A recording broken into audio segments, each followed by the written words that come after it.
प्यारे सरकारों, हम लोग आज पढ़ेंगे ideal and non ideal solution.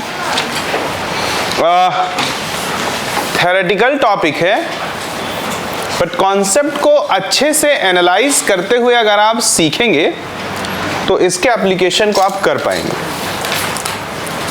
कई चीजें एक्सपेरिमेंटल होती हैं जिन्हें पेन, पेपर या दिमाग के दम पे सॉल्व नहीं किया जा सकता, एक्सपेरिमेंट से ही जाना जा सकता है,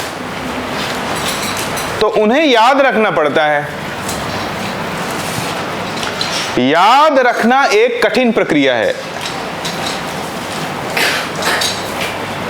कुछ इस तरह से मैंने डिजाइन किया है कि अगर आप धैर्यपूर्वक बातों को सुनेंगे तो कम याद रखना पड़ेगा, याद तो फिर भी रखना पड़ेगा।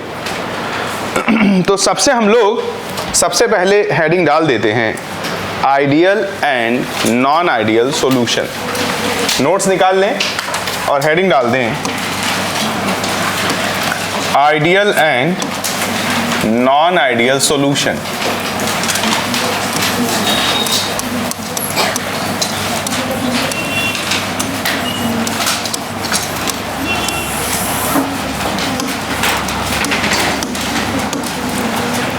डाल दिया हेडिंग? बच्चों, आइडियल सॉल्यूशन किसको कहते हैं, सबसे पहले यही हम लोग समझ लेते हैं। तो सब हेडिंग फट से डालिएगा साथ साथ, आइडियल सॉल्यूशन।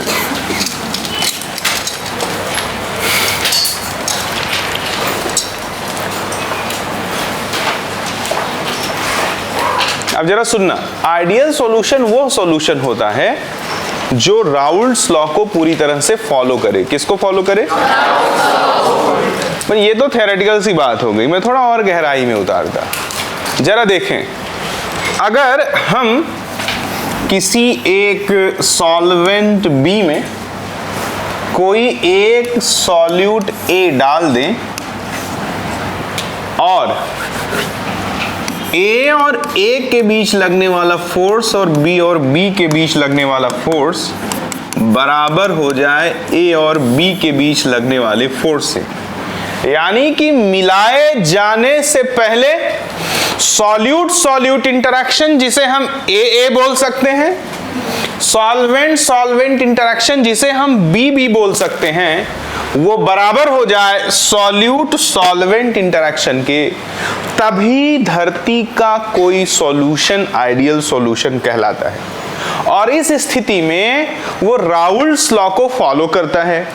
सवाल पैदा हुआ, what is the meaning of कि राउल्ट्स लॉ को फॉलो करता है? आप अगर एक सॉल्यूशन बनाते हैं और इस सॉल्यूशन का किसी फिक्स टेम्परेचर पे जो वेपर प्रेशर है, जिसे P सॉल्यूशन या P टोटल से रिप्रेजेंट करते हैं, आप कैलकुलेट करते हैं formula PA0 minus PB0 into XA plus PB0 से। जब आप कैलकुलेट करते हैं इससे, तो मान लीजिए कि वेपर प्रेशर आ गया सपोज कुछ 24 ATM के आसपास। कितना आ गया? 24 ATM। फिर सेम सॉल्यूशन को कोई दूसरा बच्चा ले करके लैब में जाता है और वहां वेपर प्रेशर को इंस्ट्रूमेंट के थ्रू मेजर करता है। आपने यहां वेपर प्रेशर को इंस्ट्रूमेंट के थ्रू मेजर नहीं किया है, आपने यहां वेपर प्रेशर को राउल्ट्स लॉ की बदौलत कैलकुलेट किया है। There is a big difference between calculating the vapour pressure and measuring the vapour pressure. जब वो बच्चा इसको लैब में लेके जाता है और लैब में मशीनों के थ्रू इसका वेपर प्रेशर नापता है, तो बच्चा पाता है कि वो भी कितना आता है? 24 ATM।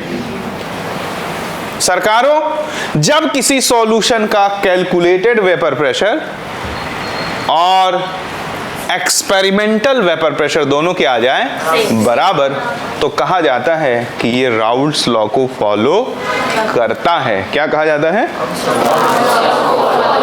और ऐसा तभी संभव है जब मिलाए जाने के पहले और मिलाए जाने के बाद का जो अट्रैक्शन फोर्स है वो यूनिफॉर्म हो, उसमें कोई बदलाव ना हो। और ऐसे सॉल्यूशन को बोलते हैं क्या? Ideal solution. अब इसके एग्जाम्पल्स कैसे याद रखे जाएं, तो बहुत ही आसान है। आपको एक छोटा सा ट्रिक के बदौलत बातों को मैं याद रखने में मदद करवा सकता हूं। वो छोटा सा ट्रिक है कि पहला साइज सेम होना चाहिए, लगभग साइज क्या होना चाहिए, ऑलमोस्ट सेम होना चाहिए। जैसे हेक्सेन और हेप्टेन है, 1 2 3 4 5 6, ये 6 कार्बन होते हैं हेक्सेन में और 7 कार्बन होते हैं 1 2 3 4 5 6 7 हेप्टेन में होते हैं। तो इनकी जो साइज है उसमें मात्र एक CH2 का अंतर है, होमोलॉगस सीरीज से बिलोंग करते हैं, यानी कहा जाएगा कि लगभग साइज क्या है, सेम। तो साइज सेम होना किसकी पहचान है, आइडियल सॉल्यूशन की। और जैसे कि बेंजीन है, बेंजीन में जरा देखें ऐसा है, एंड टॉलुइन ऐसा होता है कि नहीं होता है, इनकी भी साइज लगभग क्या है, सेम है। तो साइज का सेम होना किस बात का प्रमाण है, आइडियल सॉल्यूशन का प्रमाण है। अगर मैं दूसरा एग्जाम्पल ले दूं और लिख दूं CH3 CH2Cl और CH3 CH2Br लिख दूं, तो यहाँ जो एक्सटेंट ऑफ पोलराइजेशन है ऑलमोस्ट सेम है। क्लोरीन और ब्रोमीन में क्लोरीन की इलेक्ट्रोनेगेटिविटी ब्रोमीन से जरा सी ज्यादा होती है, समझे कि नहीं समझे, जरा सी ज्यादा होगी, तो जो एक्सटेंट ऑफ पोलराइजेशन है उसमें जरा सा अंतर होगा। अगर किन्हीं दो चीजों में जरा सा अंतर है तो कहा जाता है कि वो चीजें लगभग बराबर हैं। जैसे मैं 100 रुपए कमाता हूं 1 घंटे में और सुषमा दीदी कमाती है 99 रुपीज 1 घंटे में, तो मेरे और इनके पैसे में जरा सा अंतर है, इसलिए वो लगभग बराबर है। उम्मीद करता हूं आपको ये बात समझ में आई होगी। अगर मैं कहीं लिख दूं कि CH2 डबल बॉन्ड CHBr और CH2 double bond CHI, bromine और आयोडीन के भी इलेक्ट्रोनेगेटिविटी में ठीक उसी तरह से बहुत कम डिफरेंस होता है जैसे क्लोरीन और ब्रोमीन की इलेक्ट्रोनेगेटिविटी था, इसलिए यहाँ पे जो एक्सटेंट ऑफ पोलराइजेशन होगा वो लगभग आपस में क्या होगा, बराबर होगा। ये भाषा समझ में आती है, जब जिसकी इलेक्ट्रोनेगेटिविटी होगी वो थोड़ा सा इलेक्ट्रॉन को अपनी तरफ खींच लेगा ना, ये बात जानते हो कि नहीं जानते हो, इतना तो पढ़े लिखे होगे तो थोड़ा बहुत इतना तो जानते होगे ना, पक्का। हाँ, तो आइडियल सॉल्यूशन अभी आप क्या करते थे, प्योर रट्टा मारते थे कि ये एग्जाम्पल है, ये किसको फॉलो करते हैं, ये आइडियल सॉल्यूशन होते हैं। बट आज आपको प्योर रट्टा मारने की जरूरत नहीं है। अगर आप ध्यान पूर्वक देखें तो साइज का लगभग बराबर होना और उसके साथ साथ पोलराइजेशन का लगभग बराबर होना किसकी तरफ धकेलता है मिक्सचर को, आइडियलिटी की तरफ धकेलता है, बोलो हाँ।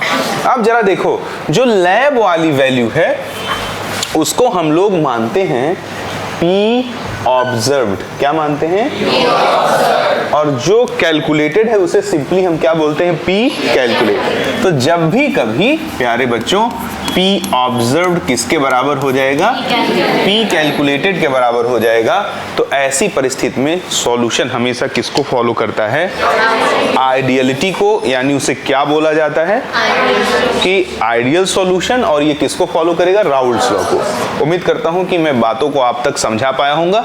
फिर से समराइज कर देता हूं कि what is the meaning of ideal solution. तो आइडियल सॉल्यूशन वो सॉल्यूशन होते हैं जो राउल्ट्स लॉ को फॉलो करते हैं। ये बेवकूफ बनाने वाली बात है, इसमें एहसास की थोड़ी कमी रहती है। एहसास कराते हैं किसी एक सॉल्वेंट बी में किसी एक सॉल्यूट ए को ऐड करते हैं और हमने देखा कि हमारे पास 3 तरह का इंटरैक्शन अवेलेबल है। The first one is between solute and solute, the second one is between solvent and solvent, and the third one is between solute and solvent. अब मैंने देखा कि जब ये दोनों इंटरैक्शन इसके बराबर, यानी तीनों इंटरैक्शन आपस में क्या हो जाए, बराबर हो जाए, तो ऐसी स्थिति में सॉल्यूशन किसको फॉलो करता है, आइडियलिटी को। या हम कह सकते हैं ऐसी स्थिति में सॉल्यूशन किसको फॉलो करता है, राउल्ट्स लॉ को।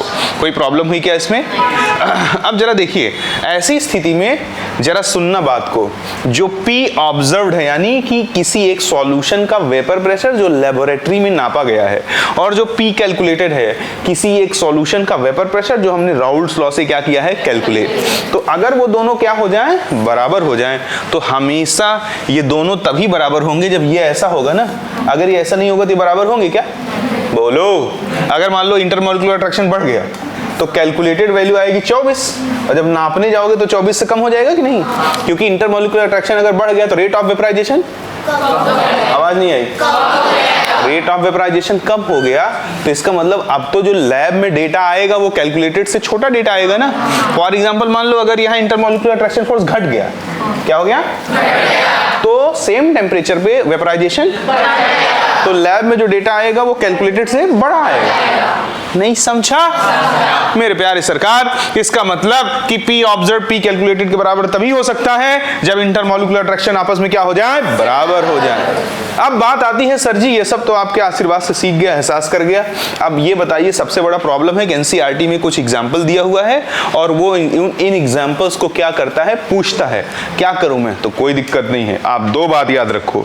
पहला कि अगर साइज ऑलमोस्ट सेम होगी तो वो किसको फॉलो करेगा, और पोलराइजेशन सेम होगा तो आइडियल सॉल्यूशन। अब कुछ बातें बोलूंगा उनको गौर पूर्वक सुनना, पहले खूब ध्यान से सुनिए तभी मजा आएगा प्यारे सरकार। जैसे सबसे पहली बात, del H mixing, change in enthalpy. तो अपने आप से पूछें, जब आप इंथैल्पी देखते हैं तो आपके पास कोई एजम्पशन है या नहीं, नहीं है तो मैं कुछ बोलूंगा आप सुनो। कांस्टेंट प्रेशर पर सिस्टम के द्वारा लिया या दिया गया हीट, क्या बोला, कांस्टेंट प्रेशर पर सिस्टम के द्वारा लिया या दिया गया हीट, उसे क्या बोलते हैं, चेंज इन इंथैल्पी। क्या बोलते हैं, यानी जब वो इंथैल्पी का बात कर रहा है मतलब वो पूछ रहा है कांस्टेंट प्रेशर पे वो हीट लेगा या हीट देगा। आई बात समझ में कि नहीं। तो जरा देखो, इंथैल्पी ऑफ मिक्सिंग यानी कि जब हम किसी सॉल्वेंट बी में, खूब गौर से, किसी सॉल्यूट ए को ऐड कर देंगे तो एनर्जी एब्जॉर्ब होगी या रिलीज होगी या कुछ नहीं होगी। तो जरा देखो, जब भी पूरे पृथ्वी पर अट्रैक्शन हावी होता है तो एनर्जी, और जब रिपल्शन तो यहाँ तो कुछ भी नहीं है, तो इंथैल्पी ऑफ मिक्सिंग क्या हो जाएगा, याद करोगे या दिमाग के दम पे निकाल दोगे। आप मेरे द्वारा सिखाए गए टूल्स को बहुत मजबूती से पकड़े। मैं क्या बोल रहा हूं, मैं बोल रहा हूं मेरे बच्चे, धरती पर जहां भी अट्रैक्शन फोर्स लगता है वहां एनर्जी रिलीज होती है, and the process will become exothermic, and similarly where the repulsion force start working there energy is absorbed and the process becomes endothermic. यहां ना तो अट्रैक्शन लग रहा है ना ही रिपल्शन लग रहा है, इसलिए जो है इंथैल्पी ऑफ मिक्सिंग क्या हो जाएगा। दूसरा,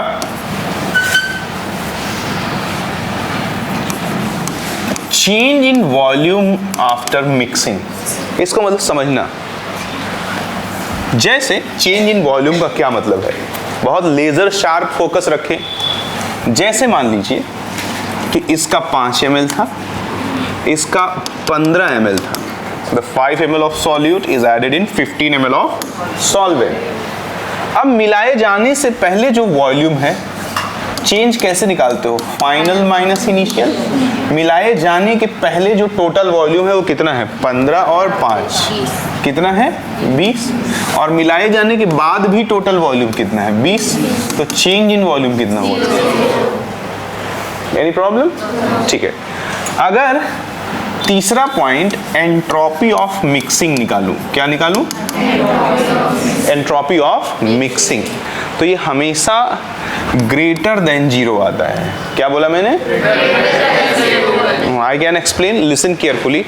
entropy is the measure of randomness. जैसे मान लीजिए कि कहीं कैल्शियम कार्बोनेट का सॉलिड था, इसको हीट किया, कैल्शियम ऑक्साइड का सॉलिड और कार्बन डाइऑक्साइड गैस मिल गई। रिएक्टेंट पहले सिर्फ सॉलिड था, इसका रैंडमनेस बहुत कम था, क्योंकि सॉलिड में मॉलिक्यूलों के घूमने के चांसेस मतलब नहीं घूमते, वाइब्रेट करते हैं अपनी मीन पोजीशन के अराउंड, वो मूव नहीं करते हैं। आई बात समझ में, फ्री इलेक्ट्रॉन्स मूव करते हैं, एटम्स किसी भी सॉलिड में मूव नहीं करते, they just oxalate around there mean position. Is that clear, ठीक है। अब मेरे प्यारे सरकार देखो, यहाँ पर रैंडमनेस ज्यादा है कि कम है, और यहाँ सॉलिड के साथ साथ गैस भी तो बन गया, तो जहाँ रैंडमनेस बढ़ता है वहाँ हम कहते हैं कि एंट्रोपी क्या है, change in entropy greater than 0 है। आवाज नहीं आई मेरे प्यारे सरकार। अब दूसरा एग्जांपल देख लें, H2 है और 3H2 है और N2 है, ये रिएक्ट करके 2NH3 दे रहा है। 3 एक 4 मोल गैस से कितने मोल गैस बन रही है? तो एंट्रोपी बढ़ी या घटी? रैंडमनेस कम हुआ ना। 4 से कोई चीज 2 हो गया और गैस ही गैस था। बोलो, एक घर में 4 छोटे छोटे बच्चे, एक घर में 2 छोटे छोटे बच्चे, कहाँ रैंडमनेस ज्यादा होगा? जहाँ 4 है ना। बोलो, ठीक है। अब जरा देखिए, यानी कि यहाँ पर हम कहेंगे कि चेंज इन एंट्रोपी क्या है? Less than 0। उम्मीद करता हूँ आपको समझ में आया होगा। अगर कहीं रैंडमनेस बढ़ रहा है तो वहां पर चेंज इन एंट्रोपी क्या हो जाती है? Greater than 0। और अगर कहीं रैंडमनेस घट रहा है तो वहां चेंज इन एंट्रोपी क्या हो जाती है?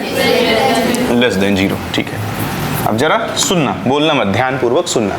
एंट्रोपी बढ़ी, मैं इसके लिए आपको कन्विंस कर देता हूं। पहले जो एंट्रोपी रही होगी सिर्फ सॉल्वेंट की रही होगी और यहां सिर्फ सॉल्यूट की रही होगी। जब मिलाओगे तो दोनों की जुड़ जाएगी कि नहीं जुड़ जाएगी? और जब दोनों की एंट्रोपी जोड़ करके जवाब दोगे तो एंट्रोपी बढ़ गई कि नहीं बढ़ गई? नहीं समझा? इसलिए change entropy of mixing is always greater than 0। अब जरा देखिए, डेल जी होता है del H minus T del H. Del H of mixing for this reaction is what?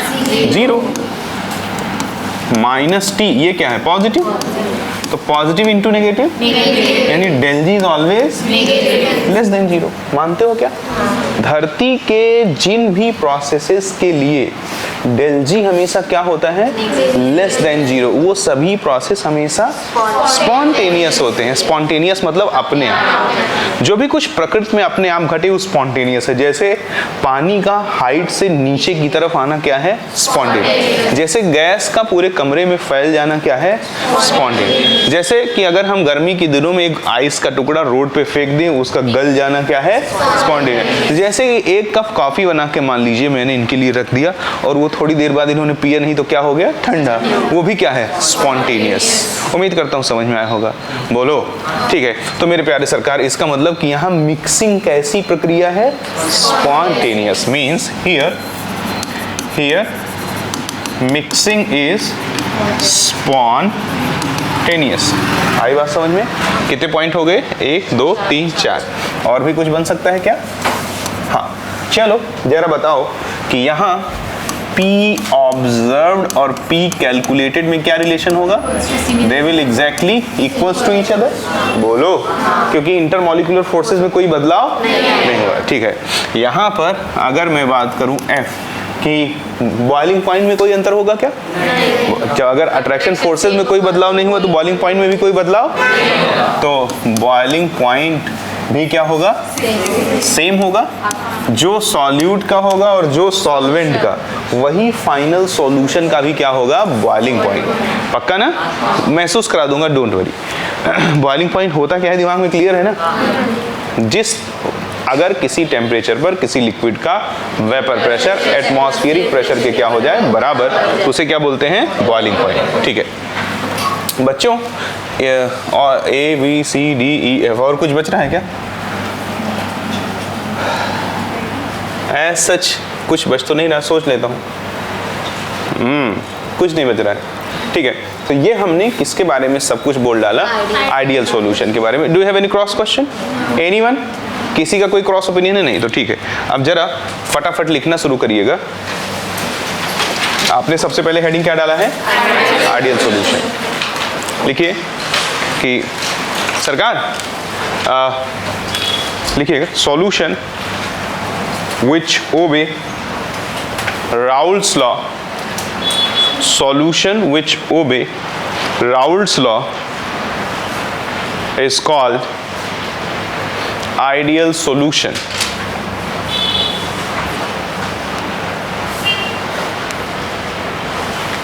Done? खट से डायग्राम बनाइए। एक सॉल्वेंट B ले, उसमें एक सॉल्यूट A डालें, अपने सामान की सुरक्षा स्वयं करें। एक सॉल्वेंट B बनाएं, उसमें एक सॉल्यूट A डालें। बोलो, डाला आपने?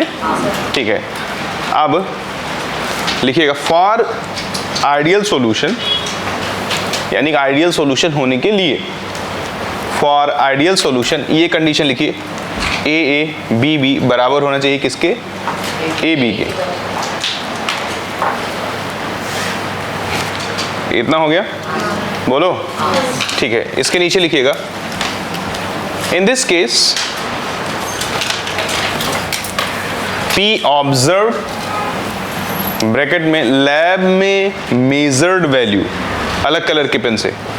इन this case P observed bracket में लैब में measured value,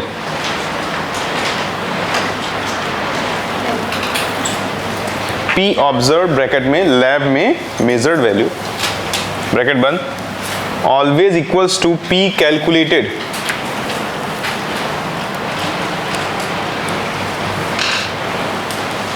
always equals to bracket में P कैलकुलेटेड, बोलो। हाँ, तो P कैलकुलेटेड का क्या मतलब हो गया? Raoult's law. कैलकुलेट किससे करते हो वेपर प्रेशर को? राउल्ट्स लॉ के ही बदल तो अपन कैलकुलेट करते हैं, और फॉर्मूला जो यूज होता है आपको मालूम ही है। नहीं समझा? बोलो। ठीक है, ध्यानपूर्वक एक एक चीजें करते रहे। इतना निपटा दिया आपने। अब जरा देखिएगा, फटाफट लिखें for a ideal solution, for a ideal solution किसी आइडियल सॉल्यूशन के लिए point number 1 del H mixing. Feel करिए, देखिए दिखाई दे रहा है आपको, एकदम से रट्टा नहीं मारना है। Del H mixing it should be equals to 0। Be del V mixing, del H mixing के बाद क्या लिखेंगे? Del V mixing, V final minus V initial, ये भी किसके बराबर होगा? 0 के बराबर होगा। एग्जाम्पल मैंने लिखा है, लेकिन तुमको ये लिखने की जरूरत नहीं है, 20-20 समझने की जरूरत है। ठीक है, next point del S mixing greater than 0। जरा इसको सोच लीजिएगा कि दिखाई देता है क्या? Del S mixing greater than 0 क्यों है? जब हम सॉल्वेंट और सॉल्यूट दोनों का जब तुम रैंडमनेस मेजर करोगे तो ज्यादा आएगा कि नहीं? मान लो सॉल्वेंट में 500 मॉलिक्यूल थे और सॉल्यूट में 20, जोड़ दोगे तो फिर 520 का निकालोगे ना, तो ओवरऑल वैल्यू बढ़ जाएगी कि नहीं बढ़ जाएगी? नहीं समझा? ठीक है, जबरदस्ती हाँ मत कहना। Next point del G. Del G किसके बराबर होता है? Del H minus T del S के। अगर डेल एच की वैल्यू ऊपर 0 आई है तो ये minus T, del S positive आया है तो positive into negative is always negative, तो डेल जी हमेशा लेस देन 0 होगा। डेल जी लेस देन 0 होगा तो कह सकते हैं अपन here mixing is always spontaneous.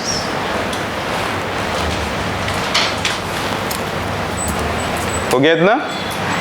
बोलो। ये तो हम ऑलरेडी लिख चुके हैं कि P ऑब्जर्व हमेशा किसके बराबर होता है, फिर भी लिख लो एक बार और ई पॉइंट बना के। P ऑब्जर्व बराबर होगा किसके? P कैलकुलेटेड के।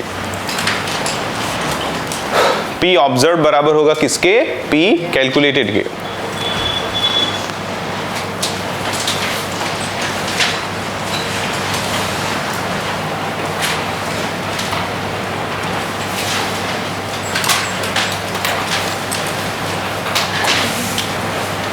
हो गया? ठीक है, आगे लिखिए। बॉइलिंग पॉइंट क्या रहेगा? सेम। बॉइलिंग पॉइंट सेम का मतलब समझती हो? मिलाए जाने से पहले जो सॉल्वेंट या सॉल्यूट का बॉइलिंग पॉइंट था, मिलाए जाने के बाद वही बॉइलिंग पॉइंट किसका होगा? Solution.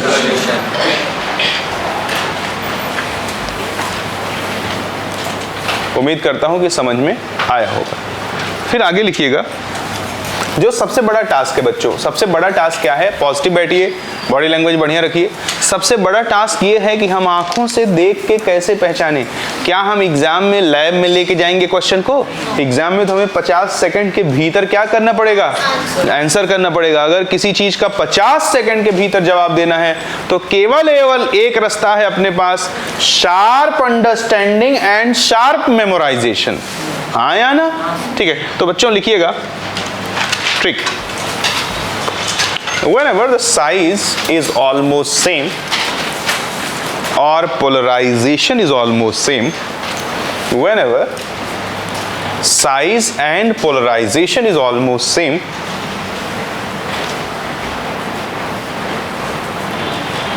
then mixture follow. Whenever size and polarization is almost same whenever size and polarization is almost same, then mixture always follow Raoult's law, means behave like an ideal solution. Always follow Raoult's law means behave like a ideal solution.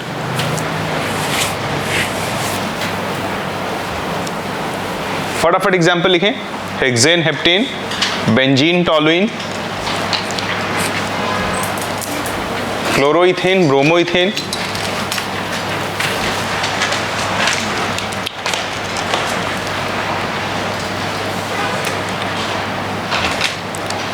One bromoethane और one आयोडोइथेन।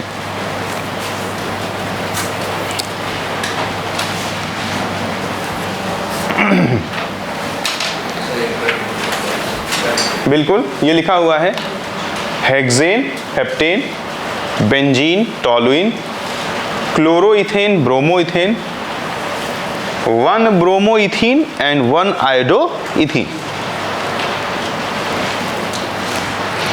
CH3 CH2Cl, CH3 CH2Br, CH2 double bond CHBr, CH2 double bond CHI। बोलो भाई मुस्कान, clear हुआ? पक्का? ठीक है।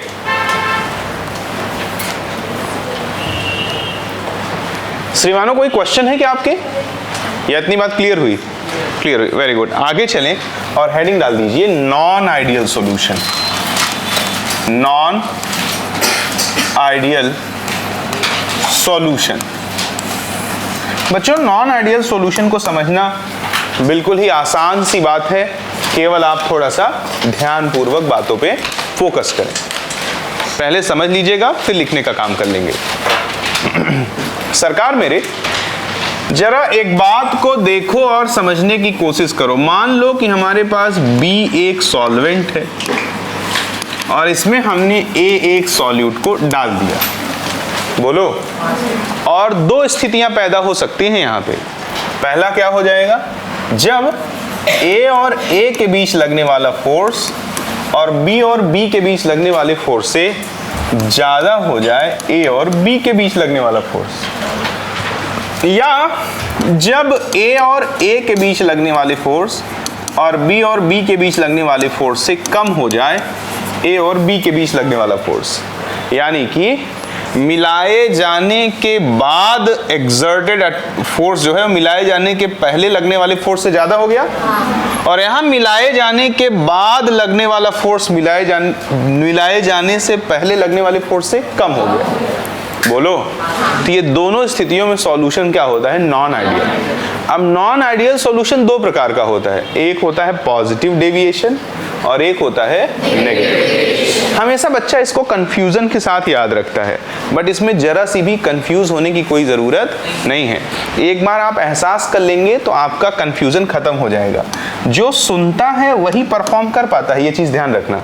देखो non ideal में negative कब कहते हैं, जब एक्चुअल चीज बढ़ जाए या घट जाए। बड़ा ऑब्वियस है ना, जैसे जब कोई चीज है वो घट जाए तभी तो नेगेटिव होता है। मतलब तुम्हारे जेब में 1000 रुपया था, मैंने खर्च करा दिया, अब पैसा पॉजिटिव हो गया, अब पैसा क्या हो गया, नेगेटिव, क्योंकि जो एक्चुअल अमाउंट था वो क्या हो गया, घट गया। मानते हो कि नहीं मानते? अब जरा मुझे आदित्य खड़े हो जाओ, जरा मुझे एक बात का जवाब दो, इन दोनों में से किस स्थिति में जो वेपर प्रेशर है वो घट जाएगा? वेपर प्रेशर फर्स्ट कंडीशन में घटेगा, क्योंकि अट्रैक्शन बढ़ेगा। शाबाश, ताली बजा दीजिए इनके लिए। ये ताली है, बैठ जाइए, वेरी गुड। इन्होंने बहुत परफेक्ट जवाब दिया। इन्होंने कहा जहां पर अट्रैक्शन लगे, इसका मतलब सुन रहे हैं, अट्रैक्शन लगेगा वहां पे वेपर प्रेशर घट जाएगा कि नहीं। वेपर देखो, वेपराइजेशन में लिक्विड के मॉलिक्यूल दूर दूर जाते हैं कि नहीं। अगर अट्रैक्शन लग रहा होगा तो दूर दूर जाने में समस्या होगी, यानी वेपराइजेशन अच्छे से, और जब वेपराइजेशन अच्छे से नहीं होगा तो वेपर प्रेशर कमजोर हो जाएगा कि नहीं। Is that clear? हाँ, तो देखो यहाँ पर अगर हम लोग देखते हैं बच्चों तो क्या हो जाएगा, यहाँ पे जो P ऑब्जर्व्ड है और एक P कैलकुलेटेड है। P कैलकुलेटेड तो पेन पेपर पे निकालते हैं ना, उसको तो पता नहीं लगता कि अट्रैक्शन लगने लगा, लेकिन P ऑब्जर्व जो लैब वाली वैल्यू है वो कभी झूठ नहीं बोलती। एक्सपेरिमेंटल डेटा हमेशा कैलकुलेटेड डेटा से मोर करेक्ट होता है। तो यहाँ पर हम P ऑब्जर्व जो पाते हैं वो कम पाते हैं। कारण जो आदित्य भाई ने बोला, क्योंकि इंटरमॉलिक्यूलर अट्रैक्शन फोर्स क्या हो गया, बढ़ गया। नहीं समझा? ठीक है, तो ऐसी स्थिति में हम क्या बोलते हैं कि ये नेगेटिव डेविएशन का एग्जाम्पल है। किसका? और जब ऐसा हो जाए तो ये किसका एग्जाम्पल है? Positive deviation. देखो यहाँ पर अट्रैक्शन फोर्स बढ़ गया, घट गया, अट्रैक्शन फोर्स घट गया, तो इस स्थिति में rate of vaporization same temperature पे ज्यादा, तो वेपर प्रेशर ज्यादा, तो कोई चीज एक्चुअल से ज्यादा हो गया साहिल भाई तो पॉजिटिव। तो एक कई बार मैंने देखा बच्चा याद ही नहीं कर पाता, पागल बन के पता नहीं क्या क्या सोचता है, तो उसको बहुत ही सिस्टम से, जिस तरह से मैं उससे काम करवाऊंगा, अगर वो उस तरह से काम करेगा तो अभी 1.5 घंटे बाद उसका नॉलेज कहां पहुंच जाएगा उसे खुद एहसास हो जाएगा, केवल वो सुनता चले। देखो, यानी कि इस स्थिति में नेगेटिव डेविएशन कहते हैं और इस स्थिति में पॉजिटिव डेविएशन। यानी नॉन आइडियल सॉल्यूशन दो प्रकार का होता है, एक positive deviation non ideal solution है और दूसरा नेगेटिव डेविएशन, यानी non ideal with positive deviation और non ideal with negative deviation. Is that clear? ठीक है, अब जरा देखिए, अगर मैं यहाँ इंथैल्पी ऑफ मिक्सिंग की बात करूं तो बस इतना बता दो कि वो 0 होगा, ग्रेटर देन 0 होगा या लेस देन 0 होगा? Attraction, energy, process exothermic. जब प्रोसेस एक्सोथर्मिक होगा नेगेटिव यानी लेस देन 0 ना? हाँ या ना? यानी कि यानी ऐसे नेगेटिव बोलना पड़ेगा अपने को। तो अगर अपन कह रहे हैं कि नेगेटिव है कोई चीज तो 0 से वो क्या है, छोटा, तो लेस देन 0 बोल दूं तो कोई समस्या आ गई क्या? बोलो।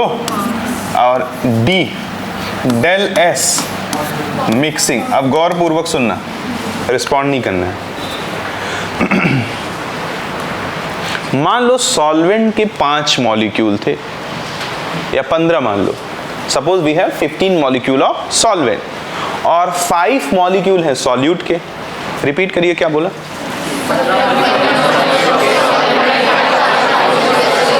ठीक है, उनको हमने डाल दिया, बोलो, अब वो 20 हो गए, तो नंबर बढ़ने से उनकी एंट्रोपी, आवाज नहीं आई ना। दूसरी बात, पहले उनके बीच अट्रैक्शन नहीं था, जब मिला दिया तो अब अट्रैक्शन थोड़ा बढ़ गया।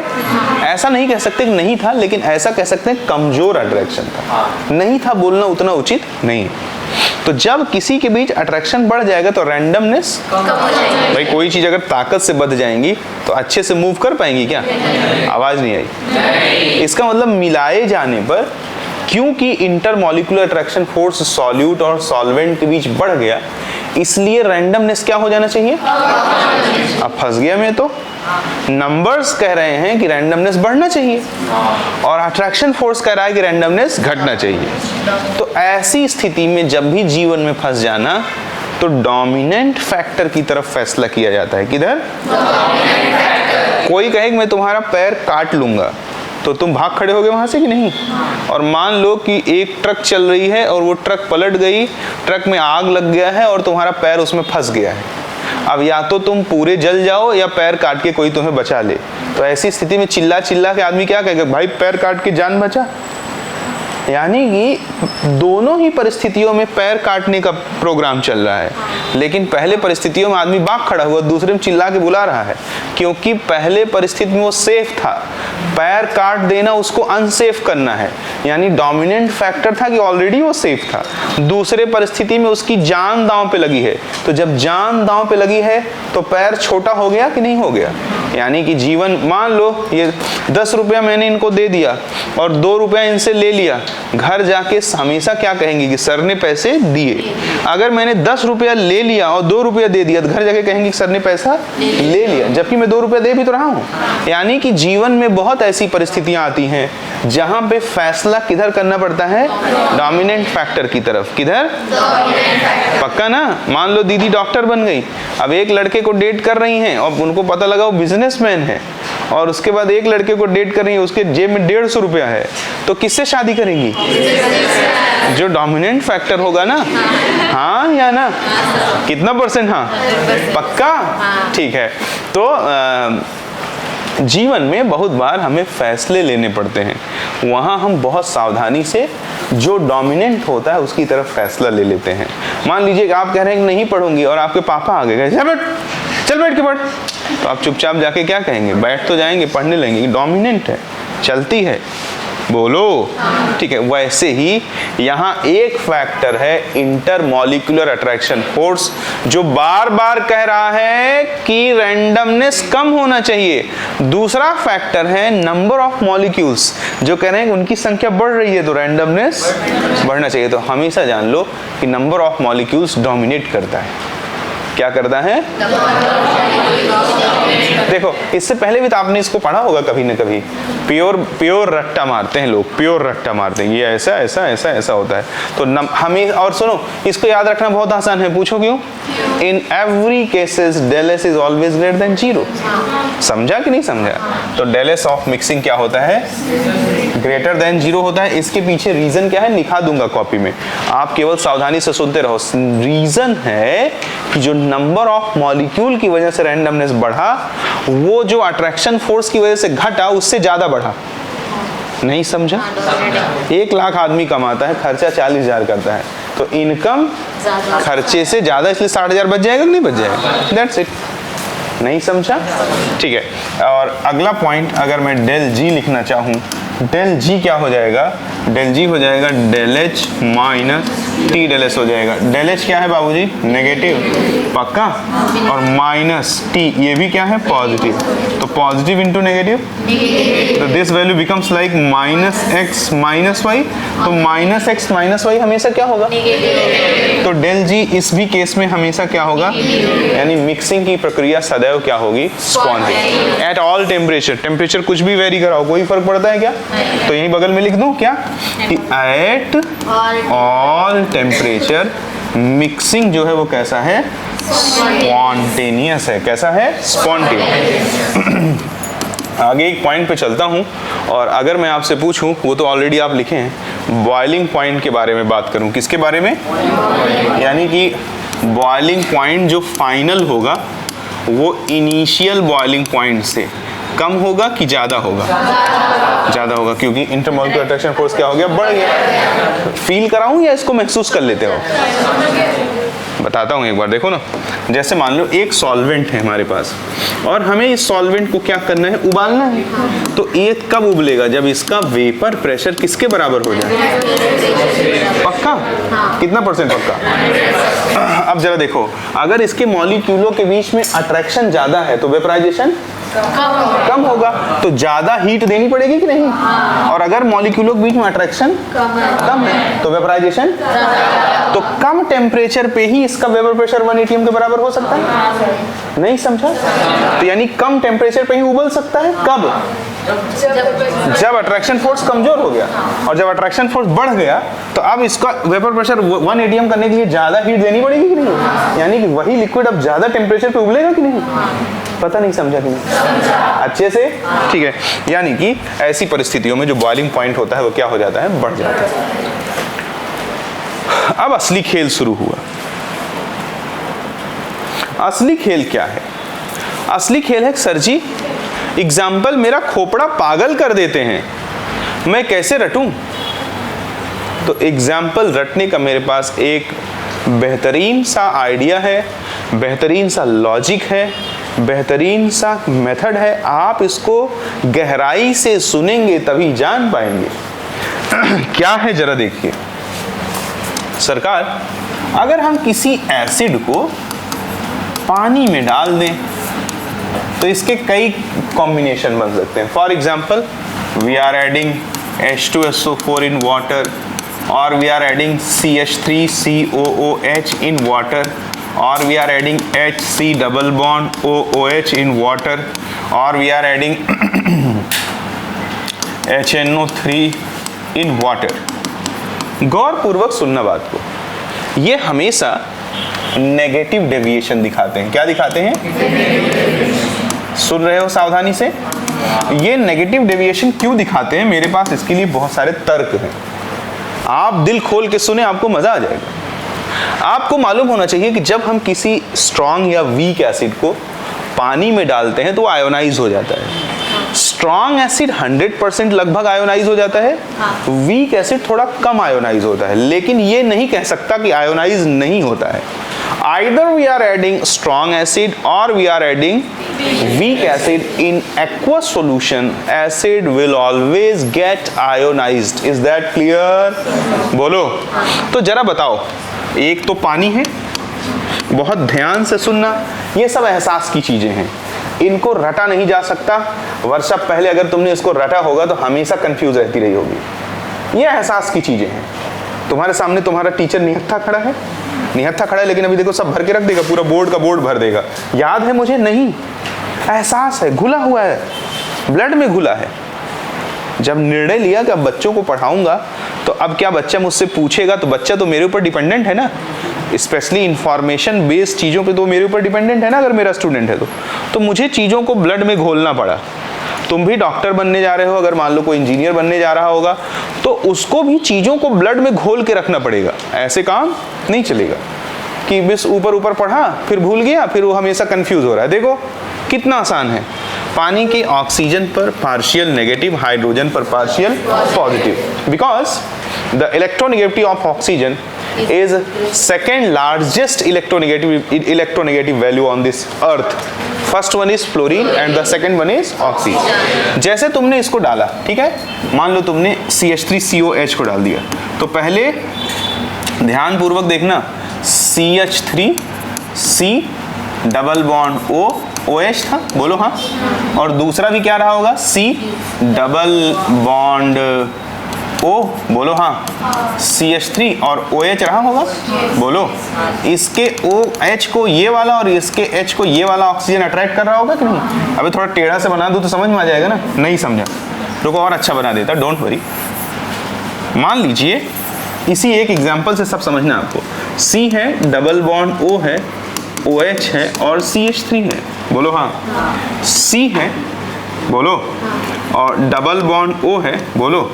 यहाँ O है और यहाँ H है और यहाँ पे क्या है? CH3. तो इसका ऑक्सीजन इसके हाइड्रोजन को, इसका ऑक्सीजन इसके हाइड्रोजन को अट्रैक्ट करेगा कि नहीं करेगा? जिसे हम साइंस में हाइड्रोजन बॉन्डिंग कहते हैं, बोलो. पहले जो इनके बीच अट्रैक्शन लग रहा था वो हाइड्रोजन बॉन्डिंग था. Is that clear? वाटर में भी जो पहले अट्रैक्शन लग रहा था वो OH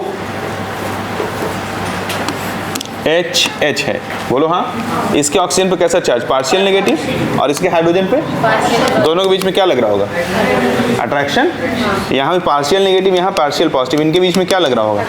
अट्रैक्शन. हाँ या ना?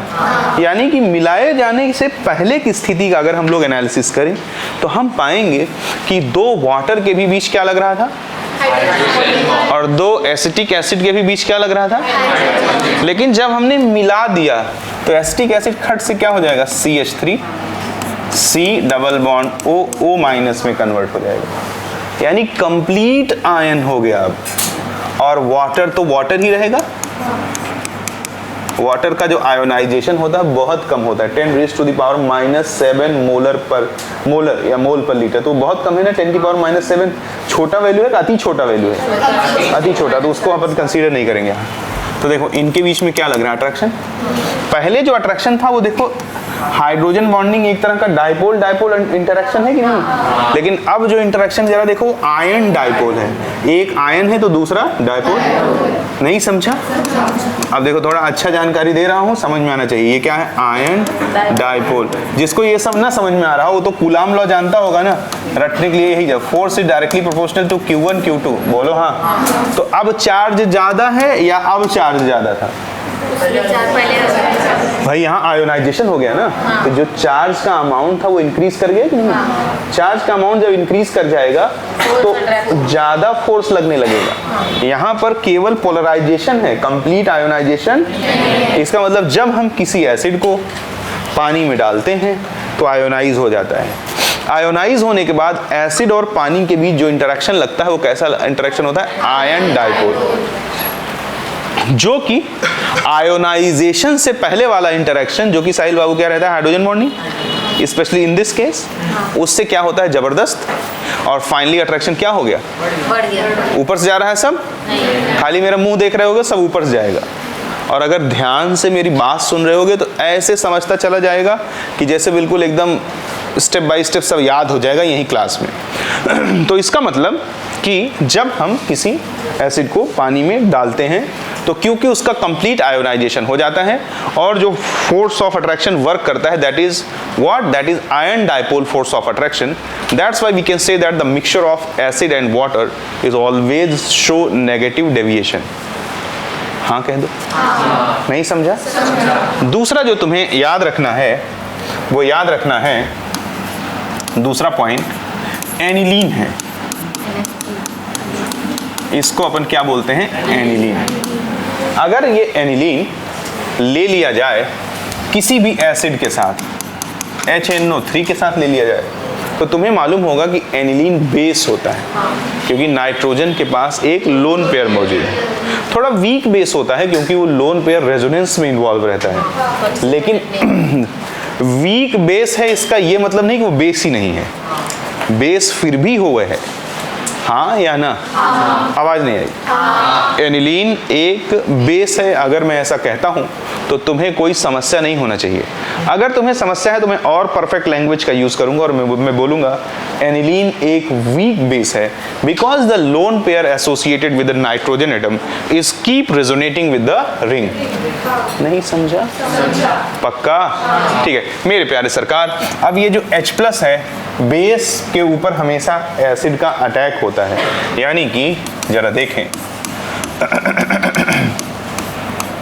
ये NHH हो जाएगा, यहाँ पॉजिटिव चार्ज आ जाएगा और ये NO3- आ जाएगा। दोनों एक दूसरे के इलेक्ट्रिक फील्ड में भयंकर अट्रैक्शन लगाएंगे कि नहीं लगाएंगे? पहले जो एनिलीन के बीच अट्रैक्शन रहा होगा, it's simple which kind of attraction? Dipole. क्योंकि एनिलीन का डायपोल मोमेंट 0 तो होगा नहीं। डायपोल मोमेंट वगैरह जानते हो? ठीक है, या चलो इतना सुन लो, नाइट्रोजन पे पार्शियल नेगेटिव, हाइड्रोजन पे पार्शियल पॉजिटिव होगा ना, तो पार्शियल वाला चार्ज वो डायपोल इंटरेक्शन कराता है। कैसे? केमिकल बॉन्डिंग में बहुत डेप्थ में एक्सप्लेन करेंगे। HNO3 इनके बीच भी जो अट्रैक्शन होगा शुरू में HNO3 पोलराइज्ड अट्रैक्शन ही होगा ना। अब जब इनको मिला दोगे, देखो एक कंप्लीट आयन हो गए ना, तो ये दोनों आयनिक अट्रैक्शन है कि नहीं? बोलो। तो दो आयनों के बीच में दो पोलर कंपाउंडों की तुलना में ज्यादा अट्रैक्शन फोर्स वर्क करेगा, क्योंकि यहाँ पे चार्ज बढ़ गया। वहां पार्शियल नेगेटिव पार्शियल पॉजिटिव था, यहाँ कंप्लीट नेगेटिव कंप्लीट पॉजिटिव है। चक्कर आ गया? आवाज नहीं आई? तो स्पेशली एनिलीन जब किसी एसिड के साथ लिया जाए तो भी वो क्या फॉलो करता है? Negative deviation.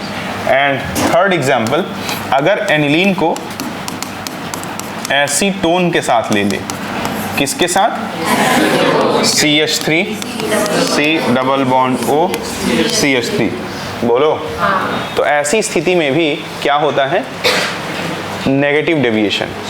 और द फोर्थ वन इज, अगर एसीटोन को ले किसके साथ?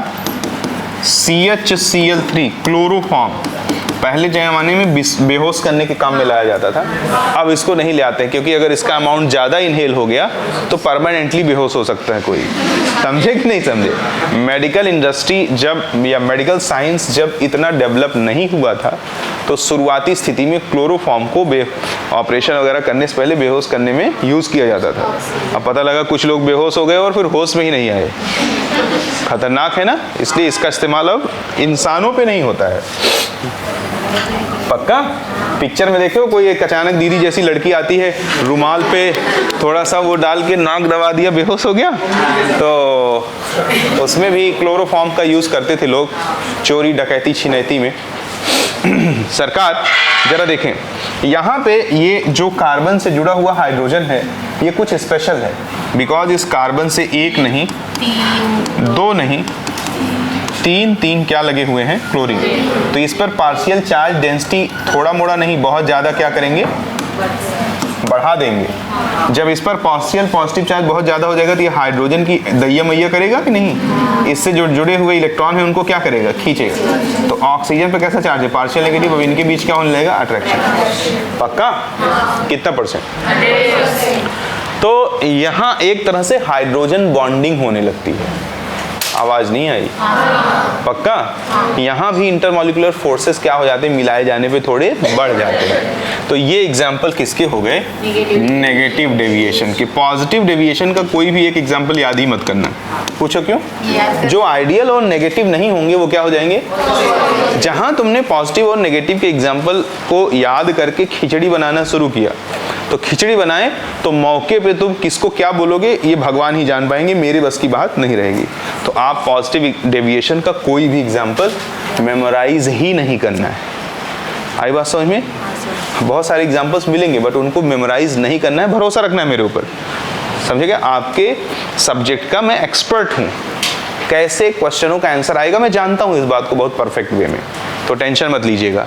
उम्मीद करता हूँ आपको समझ में आया। आंख बंद करके एक बार सोच लीजिए, एसिड किस में मिला होगा, पानी में, एनिलीन किस में मिला होगा, एसिड में, या एनिलीन किस में मिला होगा, एसीटोन में, या एसीटोन किस में मिला होगा, CHCl। यानी एनिलीन और एसीटोन और एनिलीन और क्लोरोफॉर्म और एसीटोन, ये दो एग्जाम्पल याद रखना। समझे कि नहीं समझे? क्योंकि कई बार जस्टिफाई कर पाओ कि ना कर पाओ, भाई इनके बीच फोर्स बढ़ा या घटा ये एक्सपेरिमेंटल बात है ना, उसको आप थ्योरेटिकली जस्टिफाई कर पाओ ना कर पाओ भगवान जाने।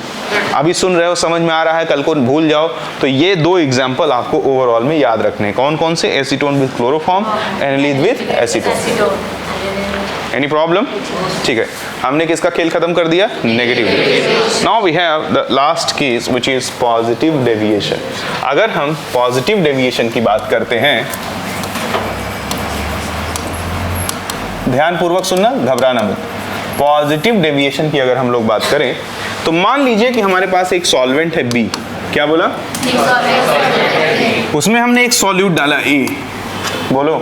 अब जरा देखो, अगर क्या हो जाए ए और बी के बीच लगने वाले फोर्स से कौन सा डेविएशन है, पॉजिटिव। यानी कि जो P ऑब्जर्व्ड है वो ज्यादा होना चाहिए, वो तभी ज्यादा होगा जब इंटरमॉलिक्यूलर अट्रैक्शन फोर्सेस बढ़ जाए। हाँ, जो लोग केवल मेरा मुंह से मुंह मिला रहे हो, कह रहे हैं हाँ बढ़ जाए, भैया बढ़ जाने पे क्या हो जाएगा, नेगेटिव डेविएशन। क्या होना पड़ेगा, कम। नहीं समझा? पक्का? ठीक है। अब जरा मेरे शेरों आगे की तरफ हम लोग चलते हैं, एक एक बात पे। चलो फटाफट बोल डालो। यहाँ पर P ऑब्जर्व्ड, P कैलकुलेटेड से क्या होगा, अगर इसको A बोल दूं, ये B हो गया। P ऑब्जर्व, P कैलकुलेटेड से क्या हो जाएगा, ज्यादा, बिल्कुल ज्यादा हो जाएगा। अगर मैं C point del H mixing की बात करूं तो एक तरह से अट्रैक्शन फोर्स घट गया ना, यानी कि अट्रैक्शन फोर्स बढ़ जाने की उल्टी प्रक्रिया हुई ना। जब अट्रैक्शन फोर्स बढ़ता था तो एनर्जी रिलीज होती थी, घट गया तो एब्जॉर्ब हो जाएगी, कह सकता हूँ ना। तो greater than 0 D del A, पिछले केस में डेल भी नहीं लिखा क्या रे, तो बताया क्यों नहीं बे, भाई बदमाश लोग हो। कह दो क्यों बताऊं, मैं तो छुटकारा ढूंढ रहा था उससे। EFG जो इन मिक्सिंग का वॉल्यूम है, change in volume after mixing. हाँ रुको प्राची खड़ी हो जाओ। इस केस में सावधानी से बोलना, पहले पूरी बात सुनना, दिमाग अगर एक्सेस ना करे तो मत बोलना। इस केस में जब हमने किसी सॉल्वेंट बी में किसी सॉल्यूट ए को डाल दिया और ए और बी के बीच लगने वाला फोर्स ए और बी से बढ़ गया, यानी फाइनली उनके बीच अट्रैक्शन बढ़ रहा है। तो मान लो कि 15 ml सॉल्वेंट में 5 ml सॉल्यूट डाला मैंने, तो जो चेंज इन वॉल्यूम होगा आफ्टर मिक्सिंग वो ग्रेटर देन 0 होगा, इक्वल टू 0 होगा, या लेस देन 0 होगा। ग्रेटर देन 0 होगा। देख लेते हैं, V final minus V initial, बैठ जाइए। देखो बच्चों, जब इनको मिला दोगे और इनके बीच अट्रैक्शन लग रहा है, तो जब दो चीजों के बीच में अट्रैक्शन वर्क कर रहा हो तो वो कम जगहों में रह सकते हैं कि नहीं? बोलो कितना परसेंट? और अगर उनके बीच रिपल्शन लग रहा हो तो उनके फिर लिए ज्यादा जगह चाहिए कि नहीं चाहिए? हाँ या ना? ठीक है, तो यहाँ जो फाइनल वॉल्यूम है वो घट जाएगा, और जब घट जाएगा तो छोटे में से बड़ा घटेगा तो क्या आ जाएगा? Less than. Is that clear? नहीं समझा? जैसे जब 5 ml और 15 ml था तो पहले तो वॉल्यूम कितना था? 20 ml। मिला दोगे तो तुम्हें ऊपर की नजरों से देखोगे तो 20 ml दिखेगा, अंदरूनी नजरों से देखोगे तब पता लगेगा कि 20 से कुछ कम हो जाएगा। बोलो पक्का ना? क्योंकि इनके बीच में अट्रैक्शन है, अट्रैक्शन है तो ये कम जगहों में भी रह सकते हैं। आई बात समझ में नहीं आई? भाई एक दूसरे से चिपकेंगे ना। बोलो कितना परसेंट? हाँ ठीक है, तो ये जो वैल्यू होगी ये कितनी होगी? आई डोंट नो, बट 20 से कुछ, तो 20 से कम मान लो 18 ले लिया, 17 ले लिया, 16 ले लिया, कुछ भी। जब इसमें से इसको घटाओगे तो लेस देन 0 आएगा कि नहीं आएगा? बे कुछ तो कह दे। ठीक है, सो रहे हो? सोना मत बेटा, सोना जो है बहुत खतरनाक सी बात हो जाएगी यार। एंथैल्पी ऑफ मिक्सिंग हो गया, एंट्रोपी ऑफ मिक्सिंग, ये तो हमेशा ग्रेटर देन 0 ही होती है। और यहाँ तो सपोर्ट भी है, क्योंकि नंबर ऑफ मॉलिक्यूल्स भी बढ़ रहे हैं और उनके बीच रिपल्शन भी बढ़ रहा है। तो नंबर ऑफ मॉलिक्यूल बढ़ने से भी एंट्रोपी, रिपल्शन बढ़ने से भी एंट्रोपी, पक्का ना? ठीक है, और ABCD E del G is equals to del H minus T। del H क्या है? पॉजिटिव, पॉजिटिव यानी x जैसा, माइनस T ये भी क्या है? पॉजिटिव, यानी it is something like x minus Y. अब x माइनस वाई जो वैल्यू है ये तो 0 भी हो सकती है, पॉजिटिव भी हो सकती है, नेगेटिव भी हो सकती है, यानी इसके अलग अलग केसेस बनेंगे जिन्हें तुम्हें धैर्यपूर्वक सुनना पड़ेगा। और वही तो सबसे बड़ा खेल है, सुनना कहाँ सबके बस की बात है। जो डिलीवर्टेड लेक्चर और बच्चे के लिसनिंग बिहेवियर के बीच जो गैप है वही जो है स्ट्रेस है, वही जो गैप है वही है एंजाइटी, वही जो गैप है वही है वीकली टेस्ट में परफॉर्मेंस का ना होना, वही जो गैस है स्टार ऑफ द मंथ के टेस्ट में परफॉर्मेंस का ना होना। तो ध्यान रखें, जो आपका टीचर बोल रहा है उससे बिल्कुल ट्यूनिंग बना के रखें। जितना ध्यान से सुनेंगे घरेलू होमवर्क उतना कम हो जाएगा और इफिशिएंट वर्क करना शुरू कर दोगे। तो प्लीज़ जब आप क्लास में बैठे हों तो ध्यान रखें कि जरा सा भी डाइवर्जन आपको आने ना पाए। अगर आ भी जाता है तो मुस्कुरा के अपने मन को खींच के वापस ले आओ और ध्यान से उसको कंटेंट पे लगाओ। बहुत ही कम समय में बहुत ज़्यादा परफॉर्म करना है हम लोगों को, ये चीज़ भूलो मत बिल्कुल। सरकार देखें तो ऐसी स्थिति में अगर मॉड ऑफ del H बड़ा हो जाए mod of T del S, mod का मतलब है मैग्नीट्यूड, तो अगर बड़ा हो जाएगा तो बड़े में से छोटा घटेगा तो del G क्या आ जाएगा? ग्रेटर देन 0, और ग्रेटर देन 0 का मतलब क्या हो गया? Non spontaneous. अगर मैं दूसरी बात करूं कि mod of del H less than हो जाए mod of T del S से, तो del G क्या आ जाएगा? Less than 0। ऐसा होगा कब? जब बारिश होगा? अबे ऐसा तब होगा जब टेम्परेचर कम ज्यादा करेंगे। ऐसा कब होगा? जब टेम्परेचर कम हो। और ऐसा कब होगा? जब टेम्परेचर, ये वैल्यू कम बढ़ेगी। del S तो कांस्टेंट है ना मिक्सिंग का, जब टेम्परेचर बढ़ा दो। यानी कि ये मिक्सिंग की प्रक्रिया कम टेम्परेचर पर क्या है? Non spontaneous. हाई टेम्परेचर पे क्या है? स्पॉन्टेनियस। नहीं समझा? तो ये हाई टेम्परेचर पे हमारा क्या हो गया? स्पॉन्टेनियस। पक्का समझ में आया? ठीक है, अब बचता है हमारे पास पॉइंट नंबर F कर देते हैं यहीं, del V यानी कि change in volume of mixing कर दे। तो जरा बताओ, यहाँ पे रिपल्शन लग रहा है ना, तो फाइनल वॉल्यूम बढ़ जाएगा, तो यहाँ पर जो del V आएगा वो क्या आ जाएगा? तो प्राची इसका आंसर आपने दिया था, कोई बात नहीं। अभी समझ में आया क्या? ठीक है, यहाँ अगर हम लोग और क्या निकाल सकते हैं? बॉइलिंग पॉइंट निकाल सकते हैं F के बाद G। जरा देखें, यहाँ पे मॉलिक्यूलों के बीच में रिपल्शन हो गया, अब तो और तेजी से वेपराइज होंगे, तो कम टेम्परेचर पे वेपर प्रेशर एटमॉस्फेरिक प्रेशर के बराबर हो सकता है, यानी बॉइलिंग पॉइंट। तो जो बॉइलिंग पॉइंट है फाइनल का वो घट जाएगा बॉइलिंग पॉइंट ऑफ इनिशियल। नहीं समझा अच्छे से? एक भी एग्जाम्पल इसका याद करने की ज़रूरत मत करना, इनको हम लोग बहुत सिस्टमेटिक वे में तोड़ेंगे, समझे क्या? लास्ट वाला भाई, अगर मिलाए जाने पे उनके बीच रिपल्शन लगने लगा तो अब वेपराइजेशन तेजी से होगा ना, पक्का? क्लिक वर्क नहीं हुआ, यानी कम टेम्परेचर पे ही उसका वेपर प्रेशर एटमॉस्फेरिक प्रेशर के बराबर हो जाएगा। बोलो बोलो सजल, कंफ्यूज मत रहो, टॉक टू मी, बोलो। अबे बोलना। क्या? कौन सा? ओके, एंथैल्पी ऑफ मिक्सिंग अगर तुम्हें समझना है तो यहाँ पे अट्रैक्शन का उल्टा है ना, अट्रैक्शन होने पे एनर्जी रिलीज हो रही थी, यहाँ पे अट्रैक्शन नहीं है। बोलो, ए और बी का फोर्स इससे कम हो गया, यानी अट्रैक्शन नहीं लगा ना, तो क्या लगा? तो जब अट्रैक्शन पे एनर्जी रिलीज होती है तो रिपल्शन पे एब्जॉर्ब होगी, that's why it is positive. Any other point? सब कुछ क्लियर हुआ? ठीक है प्यारे सरकार, अगर इतना क्लियर हुआ तो अब एकदम अच्छे बच्चे की तरह सब सिस्टमेटिकली लिख डालो।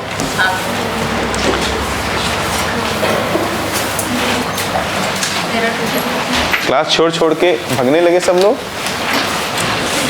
चलो लिखो फटाफट, जैसे मैं बोलूंगा वैसे मेरे बोलने का इंतजार करिएगा, एकदम हड़बड़ी में मत रहिए। लिखिएगा, non ideal solution is classified into two different category.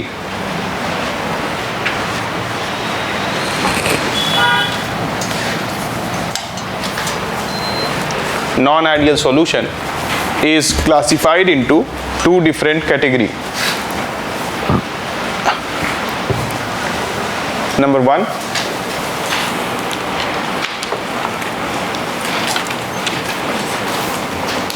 क्या है ये? नंबर वन लिखिएगा कि नेगेटिव डेविएशन,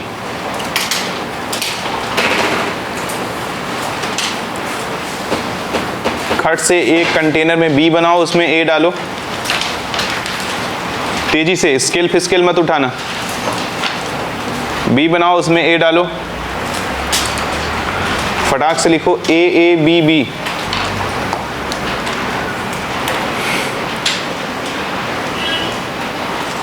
और उसके सामने लिखो ए बी। मन को शांत करो और सोचो कि नेगेटिव डेविएशन में जो फाइनल प्रेशर है वो कम आएगा ना, बोलो, यानी कि जो अट्रैक्शन है वो बढ़ जाएगा, तो ए बी का force A A B B से ज्यादा हो जाएगा, बोलो। तुरंत दूसरे पॉइंट में लिखो पी ऑब्जर्व और पी कैलकुलेटेड में कौन बड़ा होगा? पी कैलकुलेटेड, क्योंकि जब अट्रैक्शन बढ़ गया तो अब जो लैब वाली वैल्यू है वो छोटी हो जाएगी ना। पॉइंट नंबर 3, अब आगे सब टाप दीजिए, धड़ाधड़ लिखें।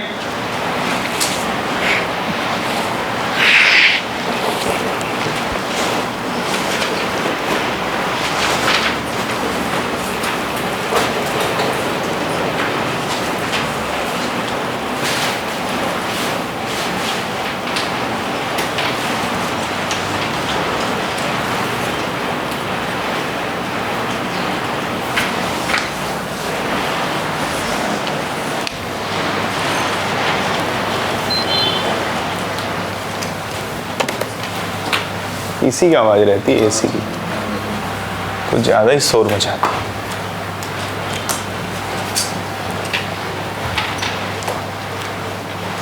लिख दिया? बोल बेटा, बता।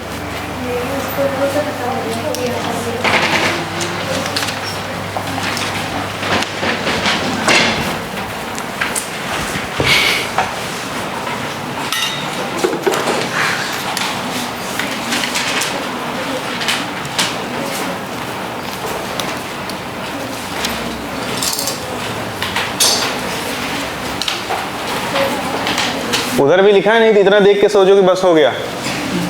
राइट हैंड साइड पे भी है, पूरा हो गया? हाँ भाई लिखना है ना।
कल के एग्जाम्पल हो गया बेटा इतना?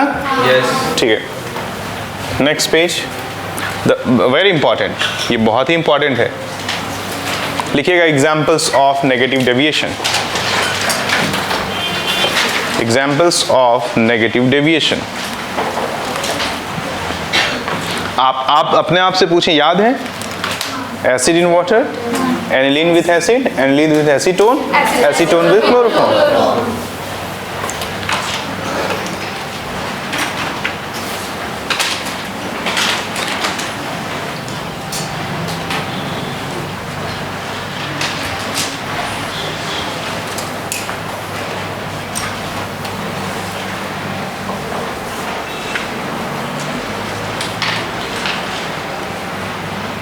इसमें किसी को बोर्ड वगैरह तो देना नहीं है, रिपीटर की बैच है, नहीं तो दिखा देते 2-4 एग्जाम्पल।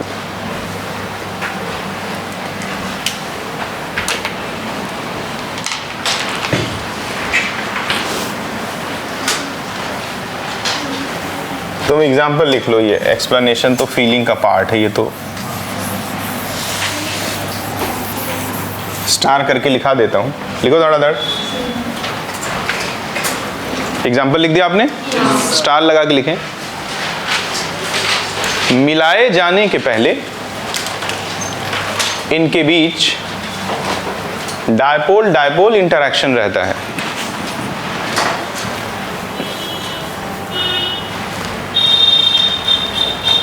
ब्रैकेट में कहीं कहीं हाइड्रोजन बॉन्डिंग, हाइड्रोजन बॉन्डिंग भी एक तरह का डायपोल डायपोल इंटरैक्शन ही है। ब्रैकेट में कहीं कहीं हाइड्रोजन बॉन्डिंग, ब्रैकेट बंद। मिलाए जाने के बाद इनके बीच आयन डायपोल इंटरैक्शन लगता है। क्लियर? और आयन डायपोल डायपोल डायपोल से ज्यादा प्रभावी होता है ना, इज मच मोर इफेक्टिव। ये है रीजन।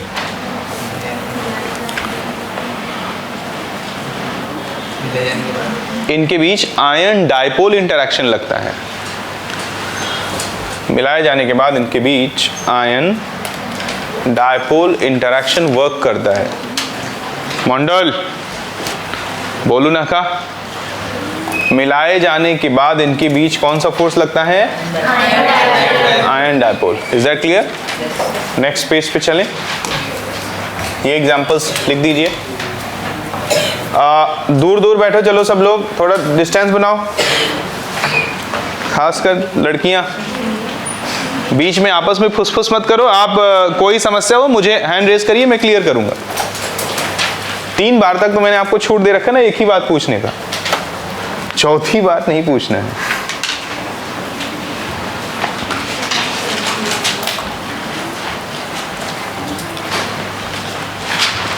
हो गया? डन?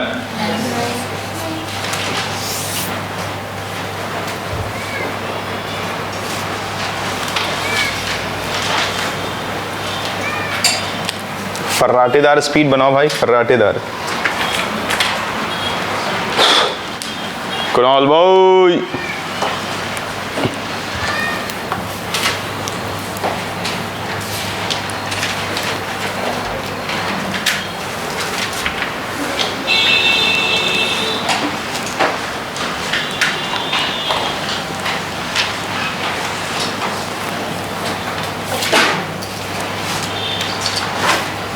क्या बेटा ऐसे क्या देख? लिख लिया है ना? लिख लो बेटा, फिर देखना। लिख लो अपनी कॉपी में, फिर उसको ध्यान से निहारना। धड़ाधड़ लिखो।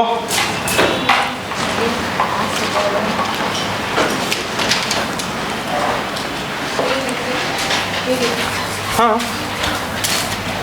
लिखा नहीं क्या आपने? मैं आगे चल दूंगा। अब जल्दी लिखो।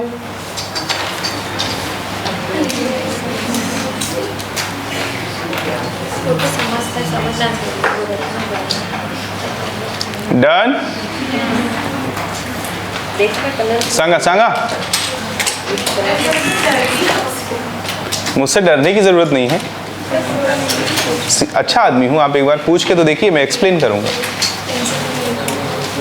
बस कुछ उल्टा सीधा मत पूछ लेना। आज मैंने एक बच्चे से पूछा, बाप रे, 11th में आज एक बच्चे से पूछा कि 2 में किससे मल्टीप्लाई कर दें कि 13 आ जाए। भाई लड़की बहुत देर तक सोची, फिर बोली 6 से।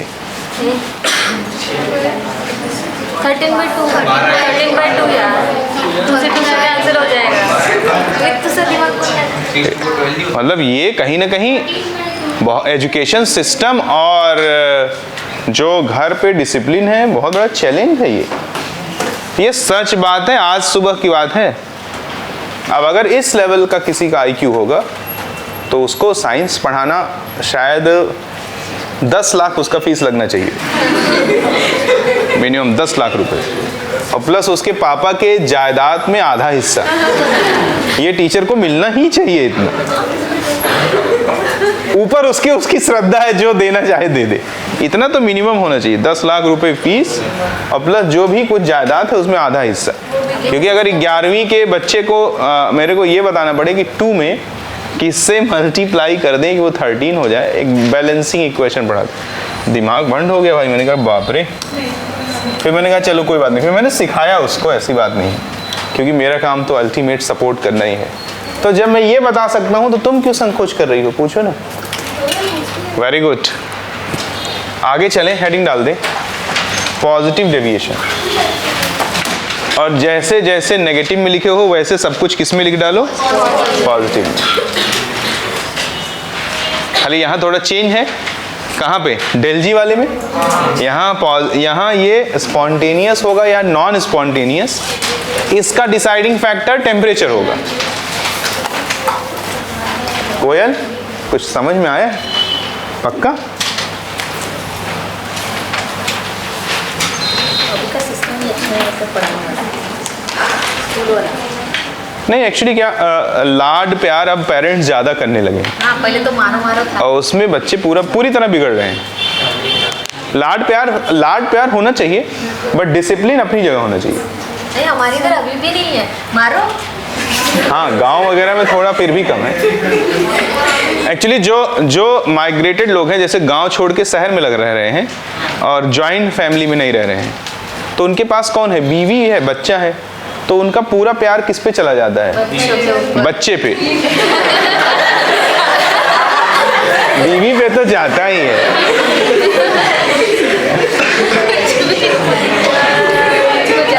ऐसी स्थिति में बच्चे के नाकामयाब होने के चांसेस बहुत बढ़ जाते हैं, क्योंकि हमेशा हार्ड टाइम देखा हुआ स्टूडेंट ही काम करता है। मैं तो बहुत घबराता हूँ इससे, क्योंकि मैं थोड़ा भंड बुद्धि का आदमी हूँ। मेरे को 2 बार से ज़्यादा समझाना नहीं पसंद है किसी को, फिर तो मैं एक ही चीज़ जानता हूँ, मारो साले को, अपने आप समझ में आ जाएगा। इधर भी पढ़ती है और इधर भी पढ़ती है। नहीं, वैसे कोचिंग में तो मारपीट तो बंद ही हो गई, कोई कह ही नहीं सकता भाई तुम लोग इतनी मोटी फीस देते हो, तुम्हें मारेंगे तो हमारा क्या होगा। लेकिन वैसे आप ये अगर आप गौर पूर्वक देखें तो जब से पृथ्वी है, कूटने का प्राविधान तब से है, क्योंकि कुछ लोगों को समझाया नहीं जा सकता भाई, डरा के ही उनसे काम हो सकता है। थ्रेट, उनको तुम समझाने चलोगे तुम्हें समझा देंगे।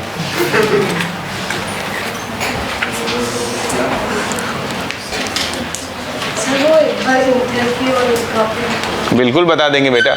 इंथैल्पी क्या है मैंने बता रखा है, पहले एक चीज सीखो, नहीं तो हमेशा रटते रहोगे। जब भी कभी अट्रैक्शन लगेगा तो एनर्जी तो उसका उल्टा होने पे एब्जॉर्ब होगी। धरती की जिन प्रक्रियाओं में एनर्जी एब्जॉर्ब होती है उसे एंडोथर्मिक बोलते हैं, और वहाँ एंथैल्पी हमेशा ग्रेटर देन 0 होता है, यानी पॉजिटिव होता है। दैट्स व्हाई, क्योंकि यहाँ पे रिपल्शन वर्क कर रहा है ना, सॉरी, क्योंकि यहाँ पे क्या वर्क कर रहा है, रिपल्शन। That's why. नहीं समझा भाई? जब अट्रैक्शन वर्क करेगा तो एनर्जी रिलीज हो रही थी, तो रिपल्शन पे एब्जॉर्ब नहीं होगी। तो जो पीछे अट्रैक्शन पे एनर्जी एक्सोथर्मिक था, यहाँ एंडोथर्मिक हो जाएगा। एंडोथर्मिक में ΔH पॉजिटिव होता है। डन? कोई एग्जाम्पल मैंने नहीं लिखा है आपको, आप भी लिखने की कोशिश मत करना, नहीं सोचो बड़े आए अब मैं याद करूंगी अलग अलग दोनों, तो ऐसी स्थिति में समस्या क्रिएट होगा। अब रुको कुछ ग्राफ बता देता हूँ। ठीक जी बेटा,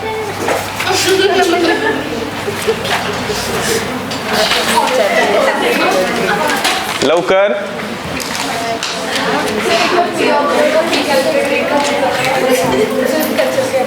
सरकार मैडम पूछ रही हैं पी ऑब्जर्व पी कैलकुलेटेड में आपने कैसे फैसला किया। देखो जब मौलिक मिला दिया मैंने, अट्रैक्शन कम हो गया, तो अब वेपराइजेशन, आवाज नहीं आई, ज्यादा होगा। यानी जब वेपराइजेशन ज्यादा होगा तो जो वेपर प्रेशर तुम पेन पेपर पे कैलकुलेट करोगी, उसको क्या पता कि अट्रैक्शन बढ़ रहा है घट रहा है, क्योंकि वो तो आइडियल के लिए है ना। बोलो, मान लो तुमने कैलकुलेट किया, आ गया 20 ATM वेपर प्रेशर, और जब तुम ले गई नापने तो तुमने देखा कितना आ गया 25। ऐसा क्यों हुआ? क्योंकि इंटर मॉलिक्यूलर अट्रैक्शन फोर्सेस कमजोर हो चुके हैं, जिसे राउल्ट्स लॉ ना जान सका। बोलो, पक्का? ठीक है, अब जरा चलते हैं और कुछ बढ़िया सी बातें सीखते हैं।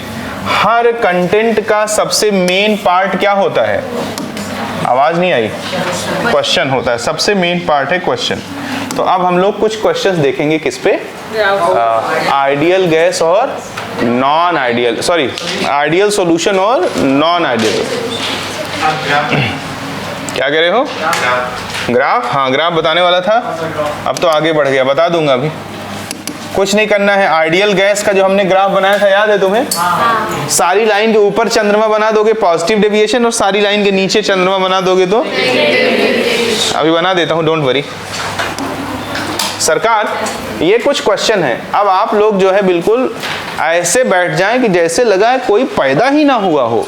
पिन ड्रॉप साइलेंस जानते हैं ना, वैसा बिल्कुल मेंटेन कर लीजिए। सरकार हम लोग इस पे काम करेंगे और बातों को समझने की कोशिश करेंगे।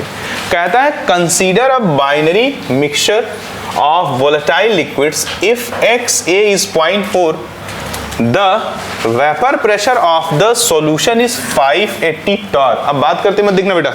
Then the mixture could be, mixture क्या हो सकता है?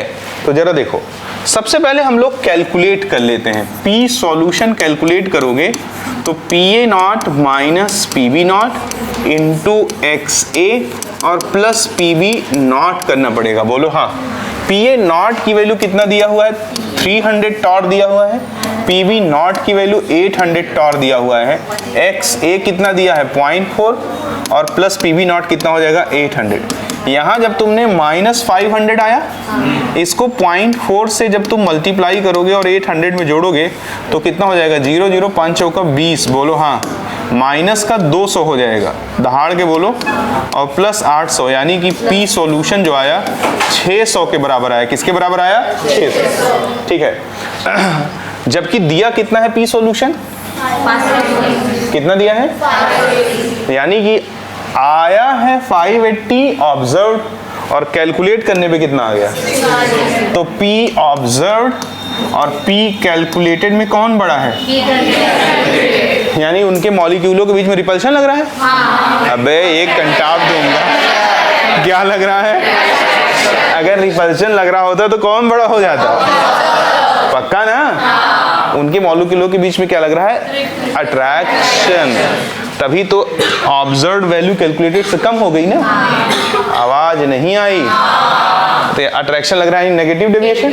Which one is the example of negative deviation? यानी negative deviation, this is the right answer. अच्छा है, मतलब अब दिमाग को थोड़ा चलाया कि नहीं चलाया? ठीक है प्यारे सरकार, अगला क्वेश्चन देखें। कहता है the lubricating action of an oil is more if it possesses, गौर पूर्वक सुनिए, लुब्रिकेशन का मतलब समझते हैं? चिपचिपाहट। बोलो, चिपचिपाहट तभी ज्यादा होगी जब उनके मॉलिक्यूलों के बीच में अट्रैक्शन, अबे बोलना, अट्रैक्शन ज्यादा होगा। और जब अट्रैक्शन ज्यादा होगा तो वेपर प्रेशर क्या हो जाएगा? पक्का ना? नॉर्मल सी बात है। ठीक है, आगे अगला क्वेश्चन देखते हैं हम लोग। अगले क्वेश्चन में कहता है which combination of the following term is matched correctively, इनमें से कौन सा परफेक्शन के साथ मैच्ड है। पहले कह रहा है इंटर मॉलिक्यूलर फोर्सेस, दो मॉलिक्यूलों के बीच में लगने वाला फोर्स। दूसरा कह रहा है लैटेंट हीट ऑफ वेपराइजेशन, जानते हो Q = ml, पढ़े हो ना, ठीक है। तीसरा कहता है वेपर प्रेशर। सावधान, अगर इंटर मॉलिक्यूलर फोर्सेस हाई होगा, भाई आप देखना क्वेश्चंस फ्रेम में है क्या, बहुत सावधानी से देखना, हिलाना मत, पास से देखो, पीछे जाके देखो, नहीं तो लगेगा कि फ्रेम में है और रहेगा नहीं। Very good, thank you. देखें, सबसे पहले क्या कहता है कि इंटर मॉलिक्यूलर फोर्सेस हाई होंगे, तो दूसरा क्या कहता है, तीसरा देखो, चलो वेपर प्रेशर क्या होगा, कम। यानी कि पहला और तीसरा कॉम्बिनेशन इसमें सही है कि नहीं। लैटेंट हीट को छोड़े रहो, और हाई होने पे यहाँ पे लार्ज दिया, ये तो बिल्कुल गलत है, बोलो। और ये इंटर मॉलिक्यूलर फोर्स जो है अगर लो हुआ, क्या हुआ, लो हुआ, तो ये लार्ज होगा कि नहीं होगा, पक्का। और ये लो हुआ तो स्मॉल, ये तो गलत हो गया। यानी कि चलो अब हमने किसको किसको रिप्लेस कर दिया, बी और सी को हमने क्या कर दिया, रिप्लेस कर दिया, यानी ये तो सही नहीं है।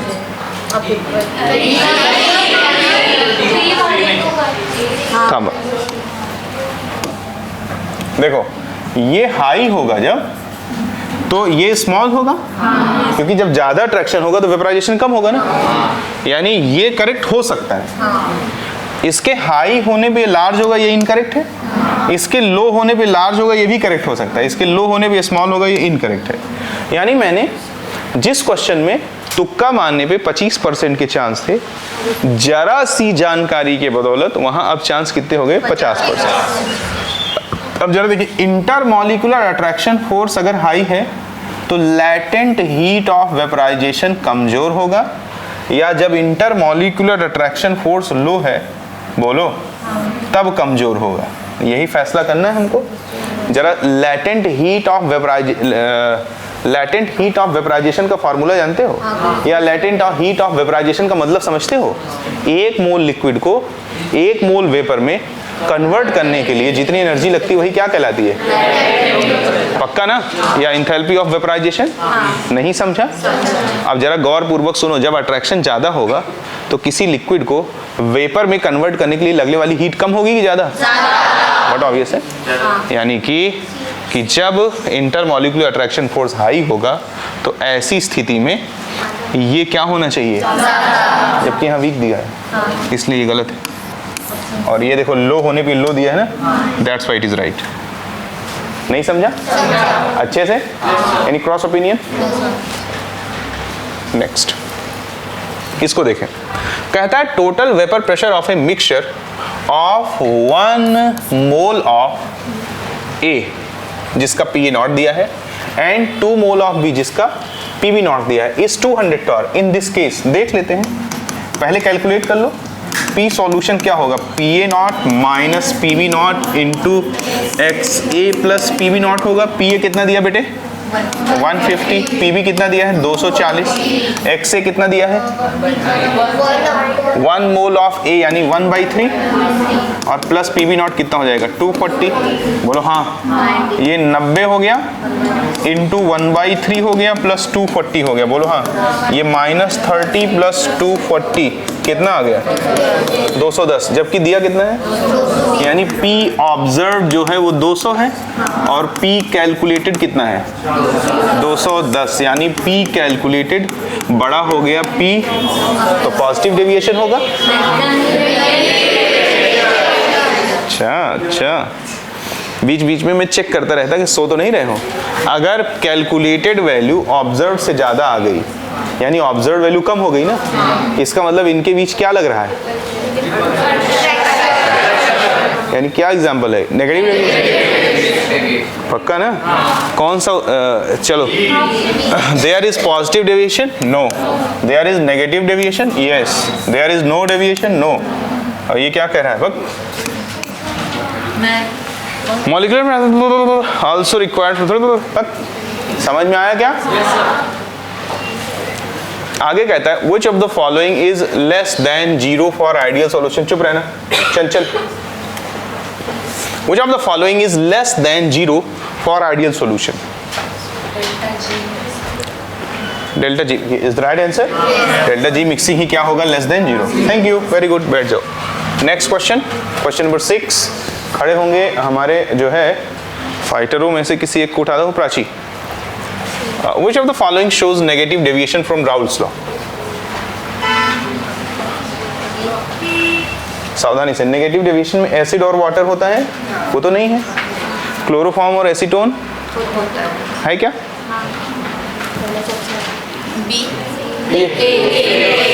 क्लोरोफॉर्म एंड एसीटोन बस.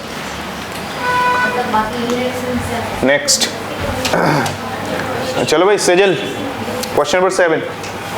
Respond. If vapor pressure of a pure liquids A and B are 300 and 800 torr respectively, when these two liquids are mixed at this temperature to form a solution in which mole percentage of B is 92. Mole percentage 92 है तो mole fraction कितना हो जाएगा? 0.9. बोलो हाँ. आगे कहता है then the total pressure is observed to be 0.95 atm. Which of the following is true for this? तो पहले तुम्हें पता लगाना पड़ेगा कि ये पॉजिटिव डेविएशन है या आइडियल सॉल्यूशन है. ये कैसे पता लगेगा? कैलकुलेट करने पे. कैलकुलेट कर देते हैं. चलो बैठ जाओ. पी सॉल्यूशन क्या आएगा? PA not minus PB not into XA plus PB not. बोलो हाँ. ये सॉल्यूशन A और B से मिलके बना है और ये 300 और 800 दिया है तो इसको 300 कर दिया, यहाँ माइनस 800 कर दिया. मोल फ्रैक्शन ऑफ B दिया है तो A नहीं आ जाएगा. कैसे आ जाएगा? 100 में से घटा के 0.08 आएगा. कितना आएगा? और प्लस कितना हो गया ये? 800. बोलो हाँ. तो P सॉल्यूशन कितना आ गया? यहाँ 500 आया माइनस साइन. बोलो minus 500 multiplied by 0.08 plus 800 multiply कर दोगे तो क्या हो जाएगा? बोलो 800 900 800 8 5 40. बोलो हाँ. 2 डिजिट पे डेसिमल मार दिया प्लस 800 आ गया. यहाँ से पी सॉल्यूशन 840 आ गया कि नहीं आ गया? नहीं, नेगेटिव है, सॉरी. तो ये 760 आ गया कि नहीं आ गया? कितना परसेंट? हाँ बोलो. लेकिन ये टॉर में आया है बच्चे. अब तो अब स्टॉर को ससुरों एटीएम में बदल लोगे कि नहीं? तो पी सॉल्यूशन अब मेरे को एटीएम में चाहिए. तो जो टॉर में आया है 760 1 एटीएम आ गया. पी कैलकुलेटेड जो है वो आया 1 एटीएम और जो पी ऑब्जर्व दिया वो कितना है? यानी P calculated is greater than P observe. यानी विच डेविएशन? नेगेटिव डेविएशन में जरा देखो ध्यान पूर्वक. क्या डेल एच मिक्सिंग 0 होता है? क्या डेल वी मिक्सिंग 0 होता है? क्या del H mixing less than 0 होता है? क्योंकि अट्रैक्शन बढ़ चुका है. मुस्कुरा दीजिए. यहाँ डायरेक्ट नहीं पता है कि कौन सा डेविएशन है. आपको उसको कैलकुलेट करना है, फिर आप जान पाएंगे कि कौन सा डेविएशन है. नहीं समझा?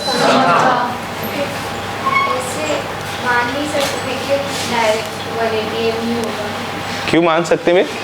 किसी सॉल्यूशन का वेपर प्रेशर कितना है कैसे मान लोगी? कैलकुलेट करोगी तभी तो पता लगेगा. ऑब्जर्व तो बॉइलिंग पॉइंट कहाँ दिया यहाँ?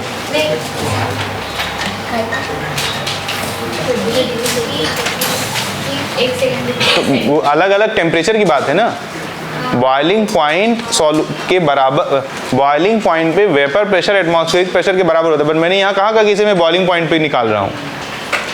नॉट स्पेसिफाइड ना. Is that clear?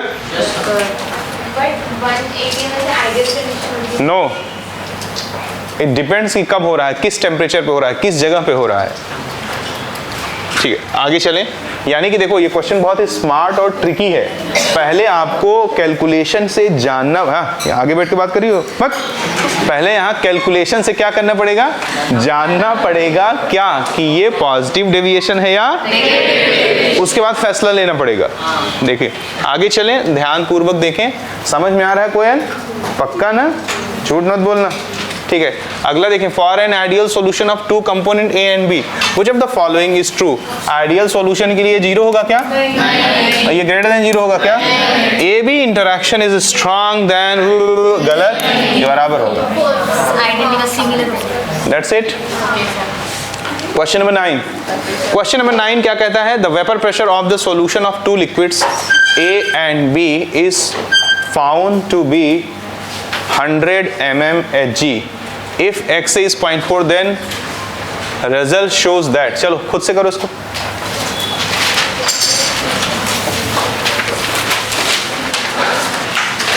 Same question है जो अब तक करते आ रहे हो। P सॉल्यूशन निकालो, P ऑब्जर्व से उसको मैच कराओ।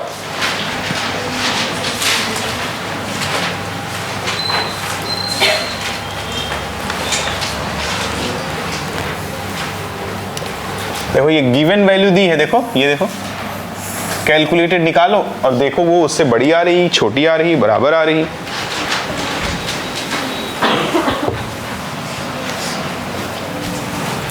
निकल जाए तो बोलना नहीं है, हैंड रेज कर देना बस।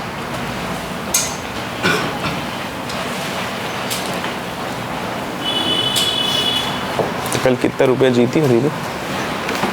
5,000 कि 3,000? 3,000। क्या करोगी, कपड़े खरीदोगी? नहीं रखे, वो पिछली बार भी मिली तो वो रखे हुए थे, अभी फ्रेम पे रखे। पिछली बार भाई की? हाँ, शाबाश। मेरे से छतर आगे एक, आगे इतने सारे लोग, शाबाश, ठीक है, वेरी गुड गुड। इधर देखो बच्चों, कुछ करना है इसमें। 2 कौड़ी का क्वेश्चन है यार। PA0 minus PB0 into XA plus PB0 कर दिया। PA0 कितना है बच्चे? 80 है, और माइनस PB0 12 है। XA कितना है? 0.4 है। PB0 कितना है? 12 है। ये इसको घटा दोगे, 68 मल्टीप्लाइड बाई 0.4 प्लस 12। बोलो हाँ। 4 8 32 और 4 6 24 3 27। बोलो डेसिमल, और ये 1 2 हो गया। बोलो हाँ। ये कितना हो जाएगा? 39.2। 100 से कम है कि ज़्यादा? यानी कि जो P ऑब्जर्व है वो बड़ा है किससे? इसका मतलब अट्रैक्शन फोर्स यानी पॉजिटिव डेविएशन। Which one? तो क्या करा है? सॉल्यूशन। बहुत कठिन है, समझ में आया? पक्का? ठीक है। Consider a binary mixture of volatile liquid. वही नहीं है। अच्छा ओके, रिपीटेड क्वेश्चन है क्या? सल्फ्यूरिक एसिड इन वाटर क्या होगा भाई? जल्दी बोल। When KCl dissolve in water, assume endothermic solution, then endothermic है यानी ये तो कतई नहीं हो सकता। चलो अब 3 ऑप्शन सही हैं। हाँ तो बोलो यार। KCl जब पानी में जाएगा तो टूट जाएगा ना, तो जब आयनों की संख्या, अरे कुछ बोलेगा, आयनों की संख्या बढ़ गई तो रैंडमनेस, तो डेल एस क्या हो जाएगा? पॉजिटिव। ये भी आंसर से बाहर चला गया। अब रुके रहो। अब जब इसको मिलाओगे तो डेल जी क्या होता है? Del H minus T del H. Del H क्या आया है? पॉजिटिव, माइनस डेल एस भी क्या आया है? पॉजिटिव। तो टी डेल एस यानी it is something like X minus Y. बोलो हाँ। तो डेल जी पॉजिटिव भी हो सकता है और नेगेटिव। लेकिन जो होता क्या है, सामान्य स्थिति में जो KCl है, सॉल्ट है ना? बोलो। तो सॉल्ट का जो डिसोल्यूशन प्रक्रिया है वो हमेशा जो है मतलब ऑलमोस्ट स्पॉन्टेनियस होता है। समझे कि नहीं समझे? अबे नमक को पानी में डालते हो तो थोड़ी देर में अपने आप घुल जाता है ना। ज्यादा ज्यादा स्टीयर करते हो और क्या आग लगाते हो? स्टीयर ना भी करो तो भी नमक पानी में घुल जाएगा थोड़ी देर बाद। तो कॉमन सेंस यूज करना पड़ेगा। हाँ सर, वो एंडोथर्मिक रिएक्शन तो हमेशा हाई टेम्परेचर पे होती है, तो वो टेम्परेचर P की वैल्यू अगर हाई कंसीडर करते हैं तो उससे भी हो जाएगा। क्योंकि एंडोथर्मिक बोला है ना डिसोल्यूशन। एंडोथर्मिक जो डिसोल्यूशन है वो उसी पानी से ही हीट ले लेता है। किससे ले लेता है? जैसे एक गिलास पानी है, उसमें नमक डालोगे तो उसको क्या गर्म करना पड़ता है? वो एंडोथर्मिक, हम ऐसा सोचते हैं हीट देना पड़ता है, लेकिन सभी एंडोथर्मिक प्रक्रियाओं में हीट देने की ज़रूरत नहीं लगती। इसीलिए एक गिलास पानी में अगर 1 चम्मच चीनी डाल दोगे तो पानी का टेम्परेचर गिर जाएगा। कारण क्योंकि डिसोल्यूशन प्रक्रिया एंडोथर्मिक थी, उसने अपनी ज़रूरत की हीट पानी से ले लिया। पानी के पास हीट था क्योंकि रूम टेम्परेचर की वजह से पानी हमेशा खुद को रूम टेम्परेचर पे मेंटेन करके रखता है। नहीं समझा? That's it.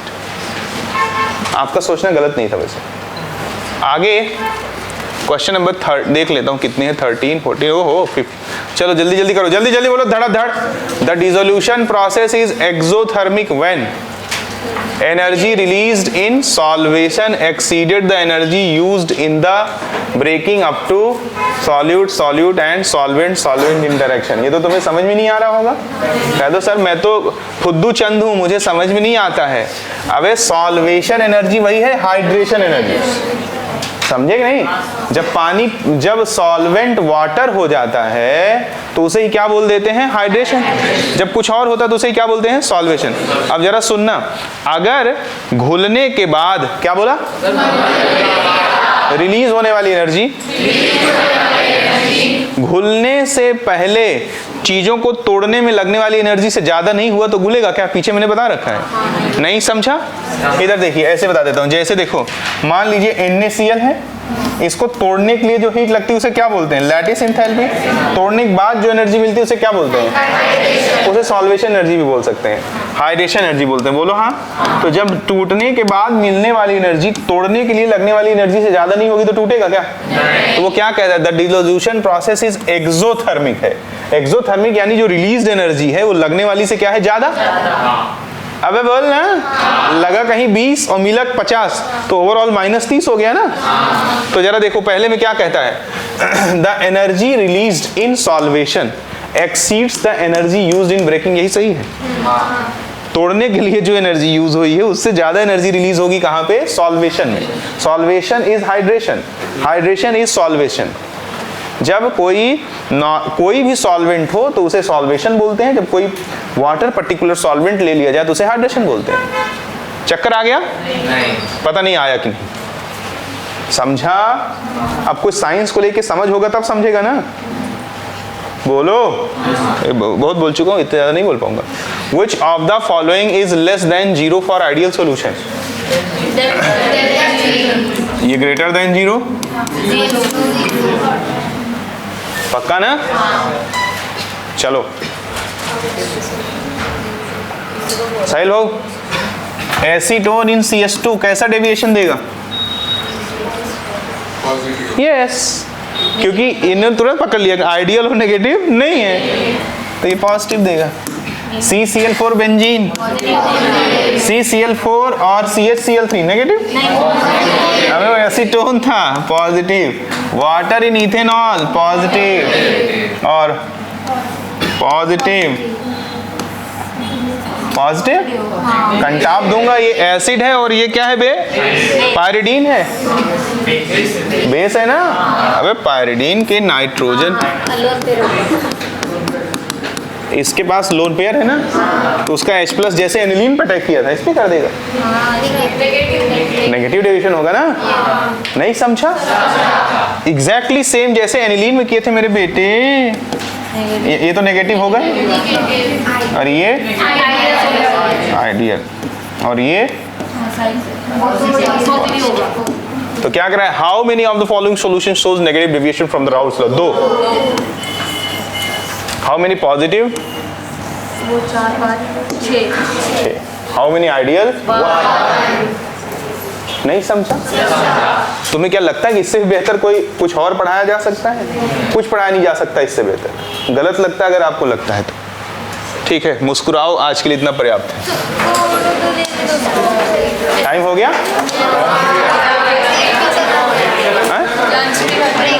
अब बताए होते